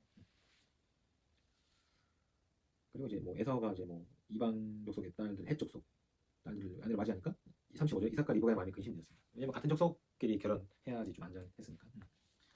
27장에 이제 이제 그 축복 그 이삭의 축복이 이제 반대로 이루어지죠. 그래서 이삭이 이제 나이가 많아서 이제 죽을 때가 되니까 4절과 같이 내가 즐기는 별미를 만들어 내게 가져와서 먹게 하여 내가 죽기 전에 마음껏 축복하게 하라. 마음껏 축복하게 하라 했는데 여기 이제 누가 차지하죠? 이제 야곱이 이 간사한 야곱이 이 발꿈치를 잡아 걸려 넘어지게 하는 이 야곱이 또 한 번 더 속입니다. 속이는 자라 생각하시면 돼요. 속이는 자. 그래서 이제는 막 리브가도 합세해가지고 야 이제 에서는 그 해쪽 속의 딸들 때문에 안 되겠고 너가 아빠의 것을 좀 물려받아라 뭐 이런 느낌이었겠죠. 그러니까 에서가 지금 여기는 장자 중심 사회니까 이제 이삭이 에서에게 다 주려고 하는데 이제 리브가 마음은 이제 야곱이 받았으면 좋겠다는 거야. 그러니까 이 에서는 털이 많은 사람이니까 네가 그 양털을 좀 이렇게 붙이고 해가지고 그리고 그 아버지가 좋아하는 별미 그걸 내가 끓여줄 테니까 가서 형이라고 얘기해라 라는 대목이죠. 그래서 뭐 이제 뭐 27절, 28, 29 이삭의 축복 그래가지고 이삭이 축복을 해버립니다. 누구에게? 이제 야곱에게. 야곱의 축복을 마시니까 에서가 그제서야 이제 막 사냥하고 온 거예요. 아버지 별미를 아버지가 좋아하는 뭐 염소고기 잡았습니다 이렇게 한 거죠. 근데 아불사 난 축복을 다 해버렸는데 넌 누구냐? 그러니까 이제 막 33절 이삭이 심히 떨며 그러면 사냥한 고기를 내게 가져온 자가 누구냐? 네가 오기 전에 내가 다 먹고 그를 위하여 축복하였으니 그가 반드시 복을 받을 것이다. 그래도 이것도 잠깐 재밌는 내용이죠. 축복을 해버렸는데 이게 취소가 안 된대. 근데 뭐지? 되게 웃긴 재밌는 얘기. 아무튼 이야기적 요소 들어가 있는 거. 그래서 이삭도 장자에게 이 축복해야 되는 이 축복도 이삭이 그 야곱이 뺏어버리고 그리고 장자의 명분도 뺏어버리고 결국 그 두 개가 똑같은 게 아니었냐는 저는 생각이 드는데 어쨌든 두 번 속였다는 게 중요한 건 36절 같이 야곱이 두 번이나 속였다. 그러니까 에서가 이르되 36절에 그의 이름이 야곱이라 함이 합당하다. 야곱 발꿈치를 잡다 속여 넘기다 이런 이름이 합당하다는 거야. 약간 별칭 같은데 그게 이름이 되어버린 사람이죠. 그가 나를 속인 게 두 번입니다.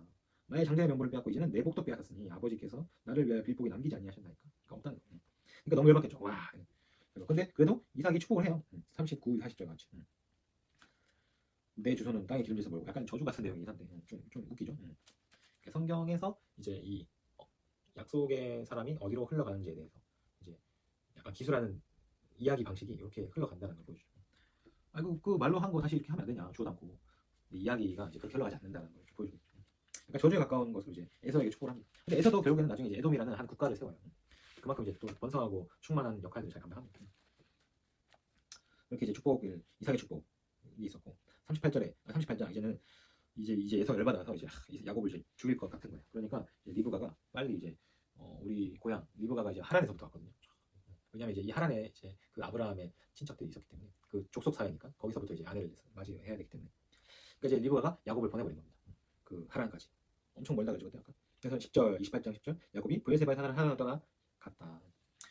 또 여기도 중요한 대목 나오죠. 그 하란에서 이제 올라가는 길에 그 베델 땅에서 이제 그 꿈을 꾸죠. 베델에서 자다가 이제 사닥다리에서 천사들이 내려오는 꿈 꾸죠. 그 여호와께서 이제 막 선포하시죠.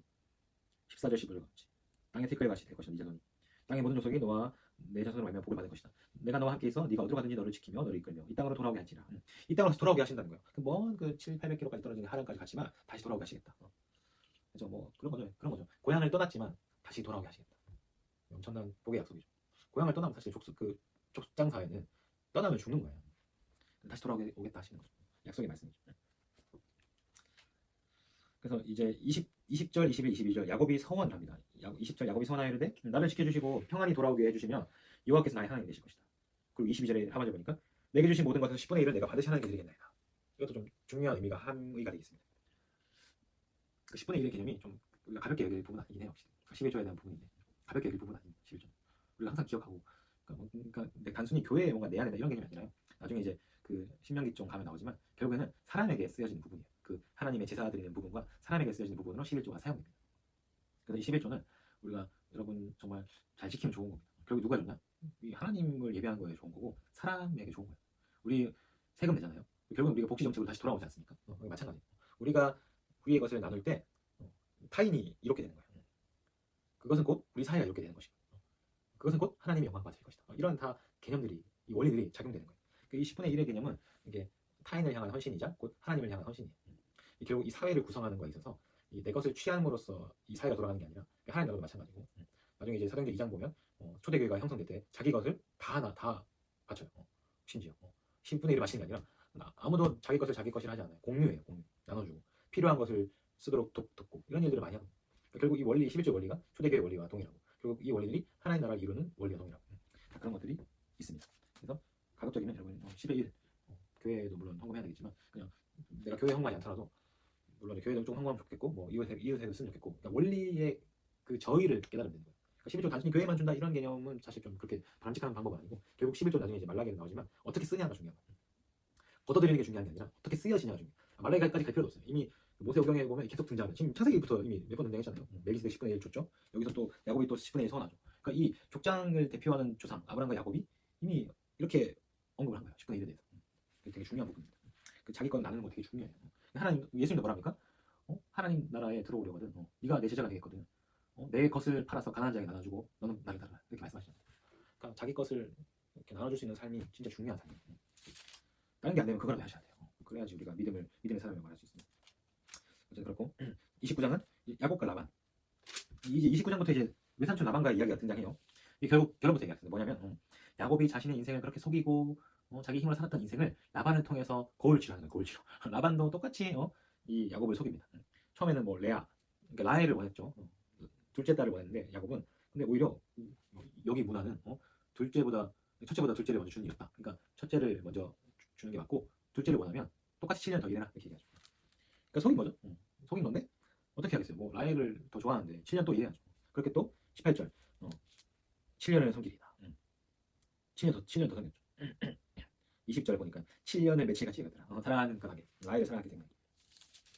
25절 하반절에 외삼촌이 나를 속이시면 어찌 됩니까? 그러니까 26절에 언니보다 아우를 먼저 주는 것은 우리 지방에서 하지 아니하는 말이다.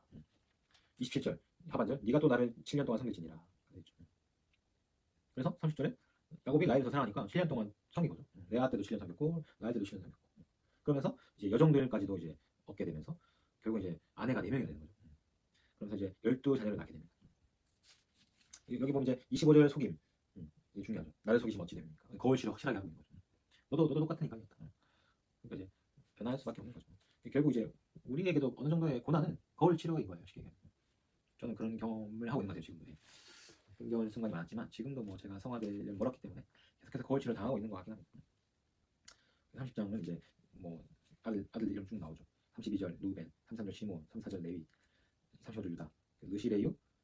저는 이제 앞글자 따서 이제 외웠거든요. 그 신대원 때는 느시레유. 그다음에 30절 6절 단, 8절 납달리, 단납 갓, 11절 갓, 13절 아셀, 갓 아. 그다음에 18절 잇사라 잇, 20절 스불론, 이스 요베입니다. 그다음에 이제 24절 요셉, 그리고 이제 나중에 이제 베냐민 나오죠. 25절에 라헬이 요셉을 낳았을 때 야곱이 라반에게 이르되 나를 보내어 내 고향 나의 땅으로 가게 해주십시오. 이렇게 다시 얘기하죠. 여기서 이제 오래 있었던 거예요. 이제 자기가 이제 돌아가야 될 걸 이제 알고 있죠. 왜냐면 돌아가기로 했으니까 하나님이 약속을 했으니까. 그래서 30절 같이 내가 오기 전에는 외삼촌의 소유가 적더니 번성하여 때를 이루었으니 내 발이 이르는 곳마다 여호와께서 외삼촌에게 복을 주셨나이다. 그러나 나는 언제나 내 집을 세우리니까. 그러니까 언제 내 집을 세웁니까? 하고 고향으로 돌아가게 해주십시오. 이렇게 얘기하거든요. 그래서 뭐 여기서도 뭐 좀 되게 신기하게끔 뭔가 해서 뭐 검은 점이 있으면 뭐 내 거고 검은 점이 없으면 뭐 네 거고 이런 식으로 이제 뭐 자기 품삯을 이제 챙기게 됩니다. 근데 또 신기하게 또 이상하게도 자기 품삯을 챙기게 되죠. 뭐 이렇게 라반을 또 속이게 되긴 하지만 아무튼 뭐 서로 이렇게 잘 이렇게 거울치료 서로 하는 것 같아요. 보니까. 야곱의 열심 때문에 신기하게도 이제 가축이 늘어나서 자기 것을 이제 하게 됩니다. 31장 이제 내려갑니다. 31장 3절 한 20년 정도 지났습니다. 이 야곱이 라반의 집에 있을 때. 근데 이제 여호와께서 20년 만에 등장하신 것처럼 이제 표현이 되어 있긴 한데 이 31장 3절 보시면 여호와께서 야곱에게 이르시되 내 조상의 땅 내 족속에게 돌아가라. 내가 너와 함께 있으리라 하시니라. 돌아가라 말씀하시죠. 네, 돌아갑니다. 이렇게 얘기하시죠. 7절 그대들의 아버지가 나를 속여 품삯을 10번이나 변경하였느니라. 또 여전히 거울치료 중이죠. 그러나 하나님이 그를 막으사 나를 해치지 못하게 하셨으니 그가 이르기를 점 있는 것이 네 삭시되리라면 온 양떼가 낳은 것이 점 있는 것이 되었고 얼룩무늬가 또 네 삭시되리라면 온 양떼가 낳은 것이 얼룩무늬가 되게 됐고 아무튼 그렇게 하나님 은혜를 주셔서 자기 가축이 많이 늘어나게 됐습니다. 내가 선한 만큼 돌아가겠다라고 말씀하시죠. 그래서 막 이렇게 야곱이 일어나서 막 약간 야밤도주 하듯이 나갑니다. 근데 이제 그때 19절에 라빈이 양털을 깎으러 갑니다. 이거 양털 깎는 거 되게 중요한데 아무튼 양털 왜냐면 양이 많으면 결국 소용으로 이제 젖 그다음에 이제 양털 이런 것들이죠. 양고기. 라헬이 웃기게도 드라빔을 도둑질해요. 드라빔은 그냥 쉽게 얘기하면 이제 이렇게 인형같이 생긴 거예요. 이렇게 우상이라고 하는데 뭐 어떤 소재로 한 이제 예를 들어 이런 거, 돌 같은 거, 돌. 우리도 이제 돌 같은 거 있으면 행운석 이런 게 있잖아요. 이 라헬도 약간 이제 미신적인 사람이에요. 미신을 좀 신뢰했던 사람이에요. 아버지의 드라빔. 이게 뭔가 대단한 뭔가 있었나 보죠. 그걸 딱 훔쳐. 결국 이제 그게 보고 주는 게 아닌데도 말이죠. 여기서 이제 라헬의 연약함도 등장하죠. 근데 라반이 막 쫓아가려고 하는데 29절 너는 해야 할 만한 능력이 내 손에 있으나 너희 아버지 하나님이 어젯밤에 내게 말씀하시기를 너는 삼가 야곱에게 선악간을 말하지 말라. 하나님 막으셨죠. 라반 해치지 말고 그냥 그가 하자는 대로 해줘라. 38절 내가 20년을 내 손정과 함께 했다. 그래서 서로 좋은 거 아니냐 이렇게 얘기한 거죠. 그래서 알겠다 해서 제가 보내줍니다. 41절 하반절 외삼촌 그러니까 20년 동안 외삼촌의 두 딸을 위해 14년 외삼촌의 양떼를 위해 6년을 봉사했다. 그래서 외삼촌이 내 품삯을 근데 10번이나 바꾸셨다. 서로 이제 거울질을 잘했다라고 얘기하는 거죠. 그래서 이제 서로의 양떼를 이제 빼앗지 않는 것을 언약을 맺자고 해요. 그래서 그 언약을 이제 45절 야곱이 돌을 가져다 기둥을 세웠어. 돌무더기를 이뤘습니다. 그거를 이제 47절에 라반은 그것을 여갈사하두라고 얘기했고 야곱은 그것을 길르앗이라고 불렀습니다. 나중에 이제 여기가 이제 길르앗이 되죠. 그래서 이제 아람어와 히브리어의 차이긴 한데 어쨌든 나중에 49절에 미스바라고도 부르기로 했습니다. 네. 어쨌든 이제 보냅니다. 잘 가라 보냈습니다. 이게 근데 이제 야곱이 20년 만에 베들로 가지만 만나야 될 상대가 있어요. 누구냐면 바로 에서죠. 자기를 그렇게 죽이듯이 분노했던 에서를 만나야 되는 거야. 그러니까 결국에는 야곱에게는 풀어야 될 숙제가 있는 거죠. 마주해야 될 그게 있는 거고. 이거 뭐 마주 안 할 수가 없겠죠. 마주해야 되는 거죠. 그러니까 이제 야곱이 어떻게 해요? 이제 가긴 가야 되겠는데 베들로. 하나님이 나를 돌아오게끔 이렇게 다 세팅해 주셨는데 이게 안 가자니 또 좀 그런 거예요. 가긴 가야 되는데 가자니 또 에서를 만나야 되고 이게 이중고에 시달리죠. 이게 이제 내려가려고 하는데 그 에돔 들에 있는 3절 야곱이 세일 땅 에돔 들에 있는 형 에서에게로 자기보다 앞서 사자들을 보내서 그들에게 명령하여 이르되 너희는 내 주 에서에게 이같이 말하라. 주의 종 야곱이 이같이 말하기를 내가 라반과 함께 거래하여 지금까지 머물러 있었습니다. 내가 내게 소와 나귀와 양떼의 노비가 있으니 사람을 보내어 내 주께 알리고 내 주께 은혜 받기를 원하나이다. 사자들이 야곱에게 돌아와 이르되 우리가 주인의 형 에서에게 이르는즉 그가 400명을 거느리고 주인을 만나러 오더이다. 그러니까 형 내가 양과 노비가 많으니까 좀 노염을 풀고 만나자 이렇게 얘기했는데 갑자기 대뜸 그냥 400명 데리고 온다는 거야. 그러니까 어때요? 야곱 입장에서 놀래죠. 와 400명 나 죽겠네 오늘. 그러니까 엄청 7절과 같이 야곱이 심히 두렵고 답답해요. 이제 어떻게 해요? 또 자기 본성대로 이제 해야죠. 꾀를 열심히 써죠. 어떻게 합니까? 두 떼를 나뉘어요. 두 떼를 나눠서 에서가 이 한 떼를 치면 이 한 떼는 도망간다 이렇게 작전을 세운 거죠. 그래서 막 작전을 세웁니다. 작전을 세워서 그래서 앞에 것과 뒤에 것을 나눠요. 나눈 다음에 그래서 여러 가지 그리고 막 둘째 셋째 막 떼를 막 이루어져서 이걸 다 에서에게 준다라고 얘기를 하는 거예요. 앞에 있는 한 떼, 두 떼 이런 거를 세 떼까지. 그래서 이거를 준다고 하면 이제 20절 같이 형의 감정을 푼 후 대면하면 형이 혹시 나를 받아주리라 이렇게 생각한 거죠. 꾀를 낸 거죠. 꾀를 냈어요. 그러면서 이제 이 어떤 이거 씨름하는 장면 나오거든요. 잘 아는 부분인데 지명은 그냥 있지만 막 지역은 제가 어디 정확하게는 알 수 없고 어쨌든 지명만 보면 여기 보면 뭐냐면 여기서 무슨 일이 일어나면 이스라엘이라고 이름이 바뀌어요. 야곱 이름이 이스라엘로 바뀝니다. 그래서 여기는 약간 언어 유희가 좀 있습니다. 그래서 22절이죠. 22절부터 밤에 일어나 두 아내와 여종 11아들을 인도하여 야복 나루를 건너요. 야복 강가에서 신호한 데 있죠. 야복은 뭐 흐르다 푸르다 이런 뜻입니다. 야복크예요. 야복 그 강을 건넜고 야곱은 혼자 남았어요. 혼자 남았고 고민이 많겠죠. 야복 강가에서 씨름을 합니다. 아바크. 야복 그 강가에서 아바크 씨름을 합니다. 씨름을 하는데 누가요? 야고프. 그러니까 이름이 다 비슷해요. 그러니까 야복강에서 야곱이 아바크를 하는 거예요. 이게 약간 언어 이유가 있는 겁니다. 3번 등장하는데 자, 이 어떤 사람이 나리새로 씨름을 합니다. 25절에 자기가 야곱을 이기지 못하는 걸 보고 이제 어떤 사람이 천사라고 나오죠. 천사가 야곱의 허벅지 관절을 치면서 야곱의 허벅지 관절을 어긋납니다. 그러면서 근데 끝까지 이제 야곱이 붙들고 늘어져요. 당신이 내게 축복하지 아니하면 가게 하지 않겠다. 하면서 천사가 물어봅니다. 네 이름이 뭐냐? 나는 야곱입니다. 나는 속이는 자입니다. 나는 남의 뒤꿈치를 잡는 자입니다. 나는 속이게 하는 자입니다. 걸려 넘어지게 하는 자입니다. 이렇게 얘기하는 거예요. 그 이름이 좀 이상하잖아요.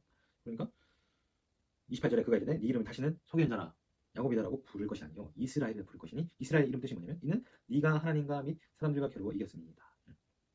그래서 이스라엘이 뭐 하나님과 겨루어 이기다, 하나님께서 뭐 분투하신다 뭐 이런 표현이 있는데 약간 수동태적인 표현이기도 표현을 해석하는 사람도 있어요. 뭐 하나님께서 이기게 하신다 이런 뜻도 있고 능동적인 표현은 이제 하나님을 이긴 자라는 뜻이니까 뭐 이상하다는 사람도 있고 그래서 수동태로 바꾼 사람도 있고 아니다 그냥 천사를 이겼으니까 하나님 이긴 게 맞다 그렇게 표현하는 사람도 있고 저도 이제 약간 연구하는 주제이긴 합니다. 야곱도 이제 그 사람 이름을 알려주세요 하니까 알려주잖아요. 중요한 건 30절에 보면 그곳 이름을 분이엘이라고 불렀어요. 야곱이. 그러니까 그가 이르기를 내가 하나님과 대면하여 보았으나 내 생명이 보존되었다. 그리고 분이엘을 지날 때 해가 돋았고 그의 허벅다리로 말미암아 절었다. 약간 이제 어떤 이야기적인 부분이죠. 32절도 갑자기 막 이야기가 나와요. 짤막한 이스라엘 사람들 지금까지 그 허벅지 관절을 먹지 않았다. 야곱이 그 씨름한 뒤에 이제 허벅지 관절을 다쳤으니까 그 둔부의 힘줄을 쳤기 때문에 그래서 그 엉덩이 쪽 그 힘줄을 먹지 않았다. 그런 이제 뭐지 약간 고전 이야기 같은 것들이 등장하죠. 결국 이제 중요한 것은 이제 야곱의 이름이 바뀌었다. 하나님과 겨루어 이긴 자 또는 뭐 하나님께서 이기게 하신다. 그런 이제는 본인의 힘으로 살았어요. 지금까지. 그리고 막 천사도 본인의 힘으로 막 엄청 막 붙잡고 야, 나 지금 진짜 심각한 일이 있는데 이거 좀 해결해 주세요. 이거 해결해 줘야 돼요. 내가 당신을 보니까 이거 내 일을 해결해 줄 것 같이 생겼어. 나 좀 이 일 좀 해결해 주세요. 막 이렇게 붙잡고 있는 거야. 바지가랑이 붙잡듯이 막 엄청 막 씨름하고 붙잡고 있는 거야. 그러니까 이제는 그렇게 인생을 살 필요 없다는 거야.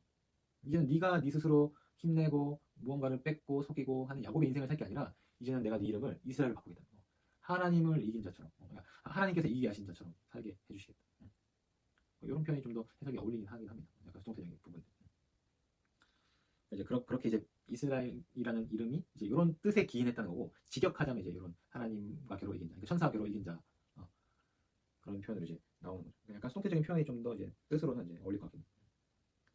그렇죠. 이제는 그러니까 결론은 이제 좀 헷갈리지만 다 터치하고 결론은 이제 야곱처럼 살지 않고 이제는 이스라엘처럼 살 수 있다. 이제는 사람의 힘이 아니라 하나님의 힘으로 살게 된다. 라고 얘기하는 거예요. 이제까지 수십 년을 자기 힘으로 살았잖아요. 근데 이제는 너의 힘으로는 살 것이 아니라 이제는 하나님의 힘으로 살라라고 이름을 바꾸어 주시는 거예요. 엄청난 이제 전환이에요. 대전환. 언제? 에서를 만나기 직전에. 에서를 만나기 직전에 이제는 네 그 잔꾀로 사는 게 아니라 네가 약속의 땅 돌아오려고 하는 그 마음과 믿음 그것으로 살게 될 것이니까 걱정하지 마라. 그래서 우리 삶도 그렇게 돼야 된다는 것을 말하고 있습니다. 33절 이제 에서가 400명의 장정을 거느리고 와요. 여전히 근데 이제 야곱은 여전히 이제 이런 일이 있었음에도 불구하고 여전히 2절과 같이 여종들과 그들의 자식들은 앞에 두고 첫 번째 때 레아와 그의 자식들은 두 번째 때에 두고 라헬과 요셉은 세 번째 때에 뒀어요. 여기가 제일 소중하니까. 그러니까 한때 두 때 혹시나 이렇게 멸절을 당해도 세 번째 때로 말미암아 도망가게끔 아니면 첫 번째 두 번째는 받고 뭐 세 번째 만나서 더 화해시키고 또 이런 깨를 여전히 써요 쓰기는. 결국 이제 형을 잘 만났고 형은 오히려 구절과 같이 에서가 이르되 내 동생아 내게 있는 것이 족하니 네 소유는 너에게 둬라. 오히려 형은 대인배죠. 그 일을 다 용서한 거예요. 그러니까 야곱이 걱정했던 것 같은 그런 일이 일어나지 않았다는 거예요. 하나님 인도하시면 결국 이렇게 해피엔딩을 맞이하게끔 해주신다는 거예요. 물론 매번 그런 건 아니지만 어쨌든 그렇게 해서 이제 결국은 이제 38절 야곱이 밧들 아람에서부터 평안히 가나안 땅 세겜 성읍까지 왔어요. 그래서 그 성읍에서 장막을 치고 그가 장막을 친 밭을 세겜의 아버지 하물의 아들들의 손에서 베크시타에 샀어요. 그러니까 이 세겜이라는 그 지역 족장들에게서 샀어 밭을. 거기 제단을 쌓고 그 이름을 엘헬로헤 이스라엘이라고 불렀어요. 하나님 이스라엘의 하나님 강하신 하나님이라는 뜻이에요. 그러니까 하나님 이름을 찬양했죠. 거기 세겜에서. 세겜에서 좀 더 내려와야지 베델이에요. 그래서 베델까지 와야지 이제 하나님의 그 처음 이제 여기 떠날 때 베델에서 서원했던 것들을 지킬 수 있겠죠. 그 10분의 1 주는 거 그것도 잊지 않고. 근데 34장에 갑자기 이제 다른 사건이 등장합니다. 세겜 땅에서 그 디나라는 이제 그 야곱에게 낳은 딸이 있습니다. 이 디나가 이제 몹쓸 짓을 당하게 됩니다. 안 좋은 사건이 일어나게 되는데, 근데 그 안 좋은 사건이 일어났는데, 그럼 이 세겜 사람이랑 이제 어떻게 이제 해결을 해야 되잖아요. 해결을 해야 되는데 이 해결을 하는 방법이 좋지 않았어 사실. 그러니까 이제 그런 일을 당했음에도 불구하고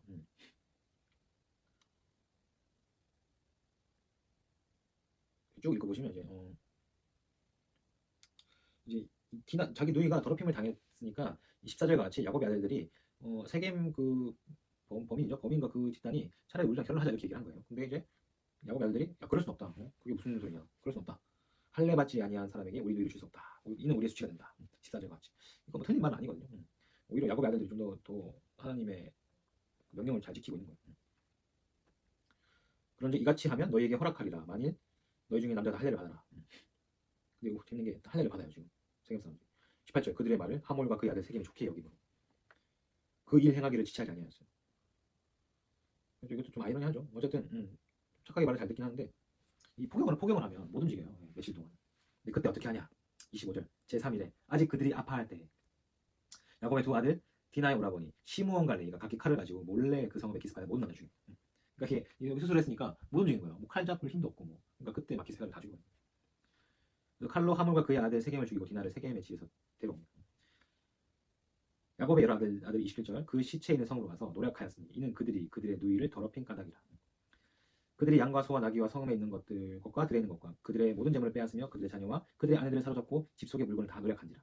야곱이 시몬과 레이에게 이르되 너희가 내게 화를 끼쳐 나로 하여금 이 땅의 주민 곧 가나안 족속과 브릿 족속에게 악취를 내게 하여도다. 나는 수가 적은즉 그들이 모여 나를 치고 나를 죽이리니 그러면 나와 내 집을 멸망하리라. 그들이 이르되 그가 우리 누이를 창녀같이 대우함이 옳으니까 하고 이야기가 끝이 나요.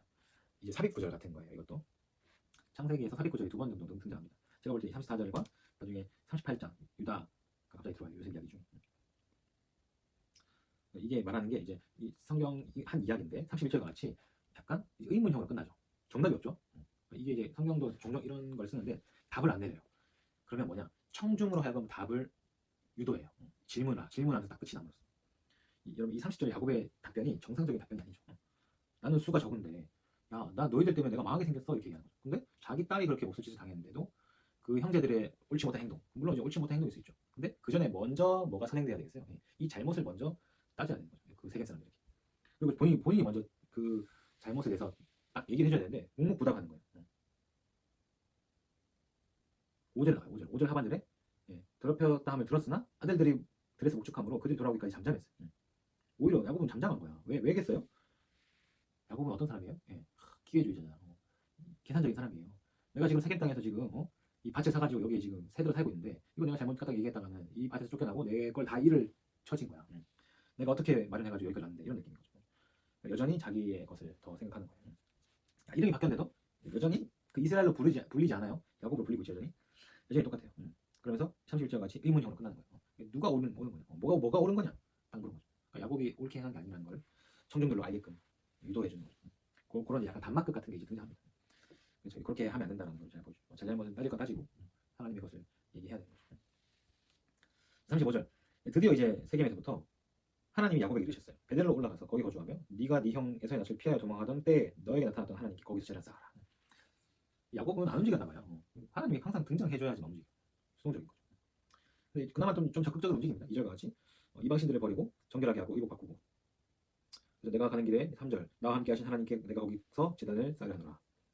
그래서 4절과 같이 손에 있는 모든 이방 신상들과 자기 귀에 있는 귀고리들을 야곱에게 주는지라. 그 야곱 사람들이 말이죠. 그래서 세겜 상수리 안에 나무에 묻었어요. 그래서 이제 아주 결단한 거죠. 이제 내가 이런 이방 신상들, 뭐 이런 귀고리, 뭐 가락지 이런 것들 의지하지 않고 내가 하나님 약속하셨던 그 땅으로 가겠다. 내가 그 예배 했던 그곳으로 가겠다라고 얘기한 거죠. 그래서 드디어 이제 베델로 갑니다.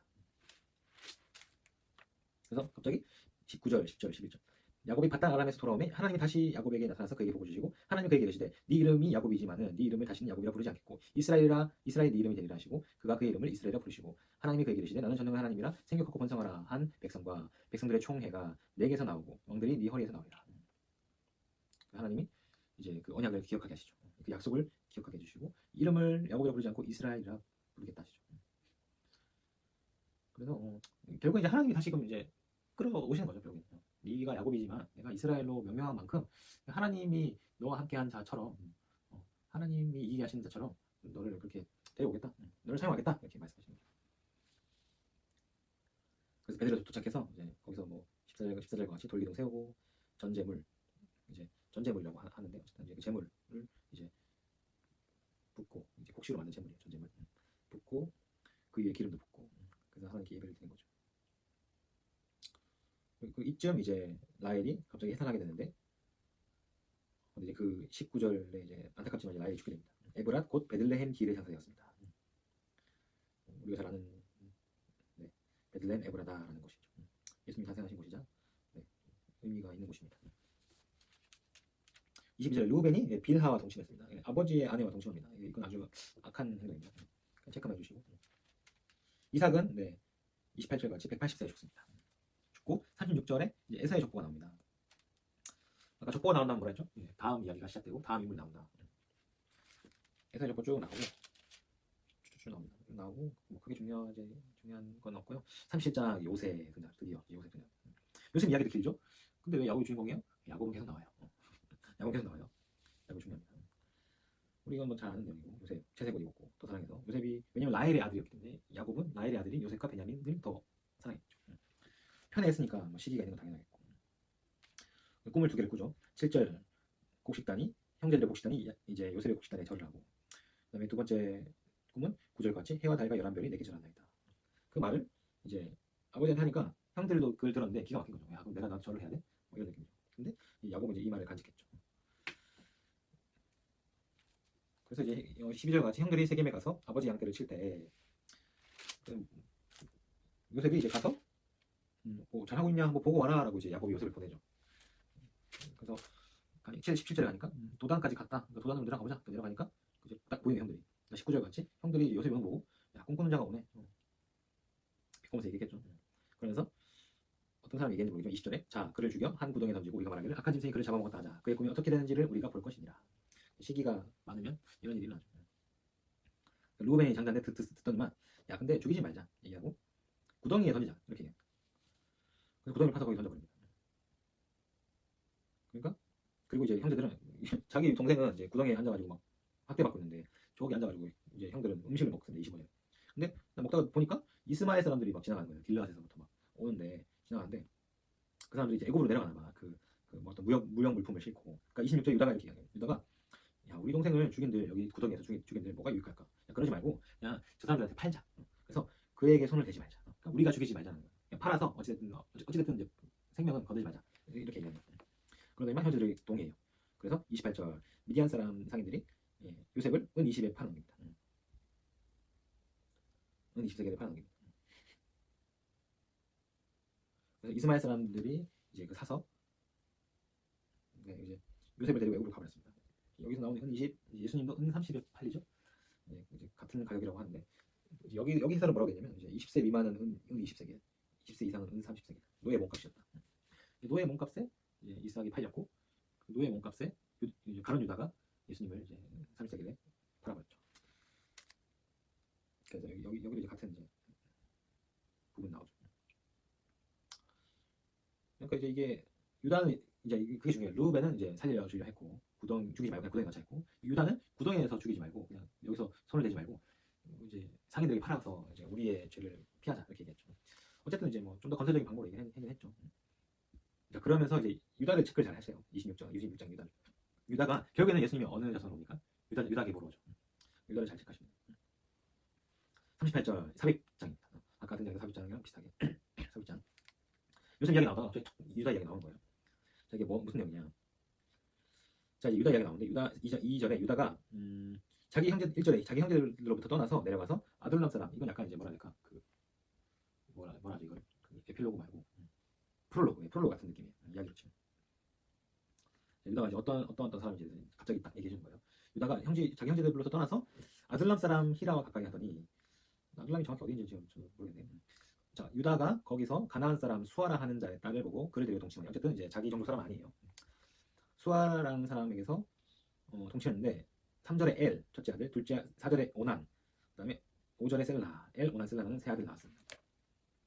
그리고 뭐 유다는 거식이라는 곳에 있었나 봐요. 그러면서 6절에 유다가 장자 엘을 위해서 아내를 데려오니 이름이 다말이었어요. 그러니까 첫째 아들에게 다말이라는 제 며느리를 데리고 와서 결혼시켰는데, 유다의 장자 엘이 무슨 이유인지 모르겠지만 여호와 보시기에 악함으로 여호와께서 그를 죽이셨어요. 어쨌든 죽었다. 그래서 유다가 오난에게 이르되, 둘째 아들에게 이르되, 네 형수에게 들어가서 남편의 아우된 본분을 행하여 네 형을 위하여 씨가 있게 하라. 이게 뭐 형사 취수제라고 얘기도 하기도 하고, 이게 무슨 문화냐면 씨가 없이 죽었으니까, 자녀가 없이, 아들이 없이 죽었으면 그 친척이 대신 대를 잇게 해줘야 되는 거예요. 뭔가 좀 이상해 보이지만 이 당시 이 뭐 고대 근동 사회에서는 결국에는 그 아들이 되게 중요한데 그 씨를 이어가는 게 중요해요. 그러니까 결국 형의 대를 이어가는 게 중요한데, 그 형의 대를 누가 줘야 되냐면 그 뭐 동생이라든지 이제 그 윗사람이라든지, 이제 물론 이제 이런 근친 관계 얘기 하겠지만 어쨌든 남이잖아요. 결국엔 남이지만 씨를 주는 거야. 관계를 맺어서 아들을 줘야 돼. 그 아들을 주면 그 형의 몫을 그대로 가져가게끔 하는 거야. 어떻게 보면 이제 자기 자식이잖아요. 근데도 불구하고 내 몫으로 치지 않고 형의 몫으로 쭉 가게 해주는 거야. 그러니까 아들을 주는 것이 그래야지만 이 과부들이 이제 생기더라도 그 대가 이어져가고 생계가 이어져가게끔 하는 어떤 파격적인 복지제도 시기예요.